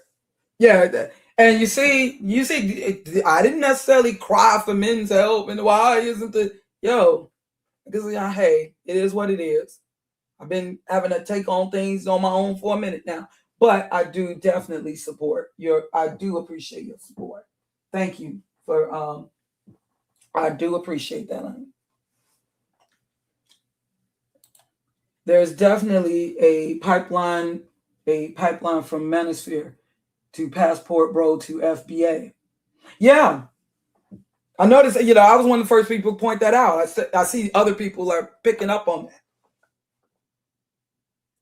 And they got the female token with come to find out she was a divester. I noticed that the female tokens, these are either women who were divestors of bashing black women, or bashing black men, or they were participants in bashing black women, particularly black American women. These people who have just been participating in this gender warring stuff. Also, the political scene in Ukiah and San Francisco was fragmented and allowed him to build up a base of influence rapidly and create voting blocks. Oh, wow, for local politicians and get government support. Interesting that you're saying that, because of course, we know the connection with Harvey Milk. I mean, it's definitely believed. No, it ain't even believed. There's proof. There's that connection with the Harvey Milk and the People's Temple. And also now say believed to be a connection with, it's interesting too when not so much, not just Harvey Milk, but who was that mayor? Mayor Moscone, was that the name of the mayor? So the People's Temple definitely, they were this church, but they had they had definitely influence. They had political influence. In fact, Yeah, and also Jim Jones being appointed. Hold on, Jim Jones. He was appointed. You see. Yeah. It says he developed connections with prominent California politicians and was appointed chairman of the San Francisco Housing Authority Commission in 1975. So he was allowed some sway. Even though when you see some of these documentaries, they always talk about him like he was just this crazy preacher, lone crazy preacher that went nuts. And no, they don't want you to believe that there may have been some connections. I have found something, I don't know how true this is, that he might have been behind the training of what was referred to as the Symbionese army. You know, the people who supposedly kidnapped Patty Hearst, who were behind the kidnapping of Patty Hearst. They were like this kind of knockoff, like this more rainbow-like version of the Panthers, supposedly this militia group. And it was people like this. They definitely gave those who could be referred to as liberals and lefties, gave them, and people, let's say people who were just for the poor, they gave them a really bad look. And that's what also helped feed into what became that 80s mentality. Because, I can imagine, like when you really look in the depths of the Patty Hearst kidnapping, like people like, we're tired of these liberals thinking that they're owed something. These are just a bunch of whiny people who, self-absorbed people or want to play victim. And, I can imagine. And the people who support him are just some bored, spoiled crybabies, like a Patty Hearst who was supposedly brainwashed to turn against her parents and refer to them as pigs and stuff. Yeah, I found something. I'm telling you, I found something. Hold on. Hold on. Let me see if I can find it now. See if I spell this right. Let's see if I can. I know, because I understand that a lot of things have been scrubbed clean from the internet. These are things that I found years ago, but now I may not be able to find it so easily now.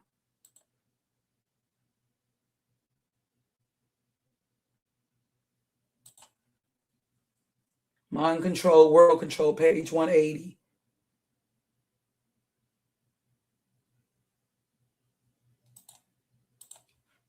But boy, when I was researching into this, it had me shaky. Okay, this is on page 180. Let me see. California virtually handed the Mendocino State Mental Hospital. Listen to this. California virtually handed the Mendocino State Mental Hospital to Jim Jones on a silver platter. According to researcher Michael Myers, the Mendocino Plan was a pilot program of the federal government designed to evaluate the feasibility of deinstitutionalizing the mentally ill. Dennis Denny, Mendocino's director of social services, had speculated that the Mendocino Plan was the sole reason that Jim Jones moved to Ukiah. Yeah, I believe this is what I had read. During the period that Jones was in Ukiah, Jones' group conducted behavior modification experiments on both the patients in the mental hospital and on Jones's congregation. Jones used sensory deprivation on some of his congregation during this period, and it is said that Jones's expertise in the technique was passed on to Donald DeFreeze of the Symbionese Liberation Army, who would later use the method on Patty Hearst. Yeah, maybe that's what I'm just trying to recall. It's been a while since I looked into that.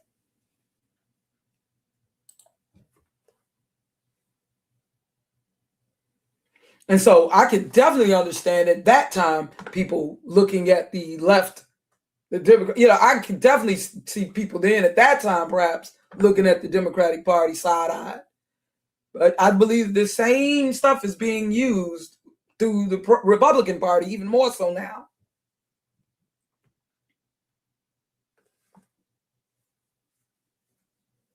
You saying that so Patty Hearst wasn't brainwashed at all? Yeah, that's what I'm wondering. She just decided to take a diversion agreement to cooperate with the authorities to receive leniency, but she had to paint herself as a damsel in distress. You know what? That's what happened with you know. I, maybe we'll do once again talk about that with the Patty Hearst kidnapping. You say, well, so what I think has happened is that the woman in the FBA movement weren't divested as grifts. They joined the FBA movement because they are glad that black men are low.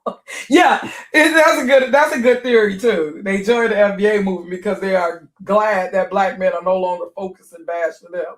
Yeah, that's a good theory too. Like I said, with some of these people, oh God, they're so traumatized, if you will, that well, hey, you'd rather focus on immigrants than focus on me, and that's weak. I'm sorry, I can't support that. That's weak. That's weak. I don't need that. I don't need to, that's like a woman looking for other women to be put down to feel, well, hey, as long as he ain't putting me down, no. No, I can't get with sisters like that. I'm sorry. I don't need that. Like, I don't need to be with a man who talks about other women to make me feel good. Maybe that's some of,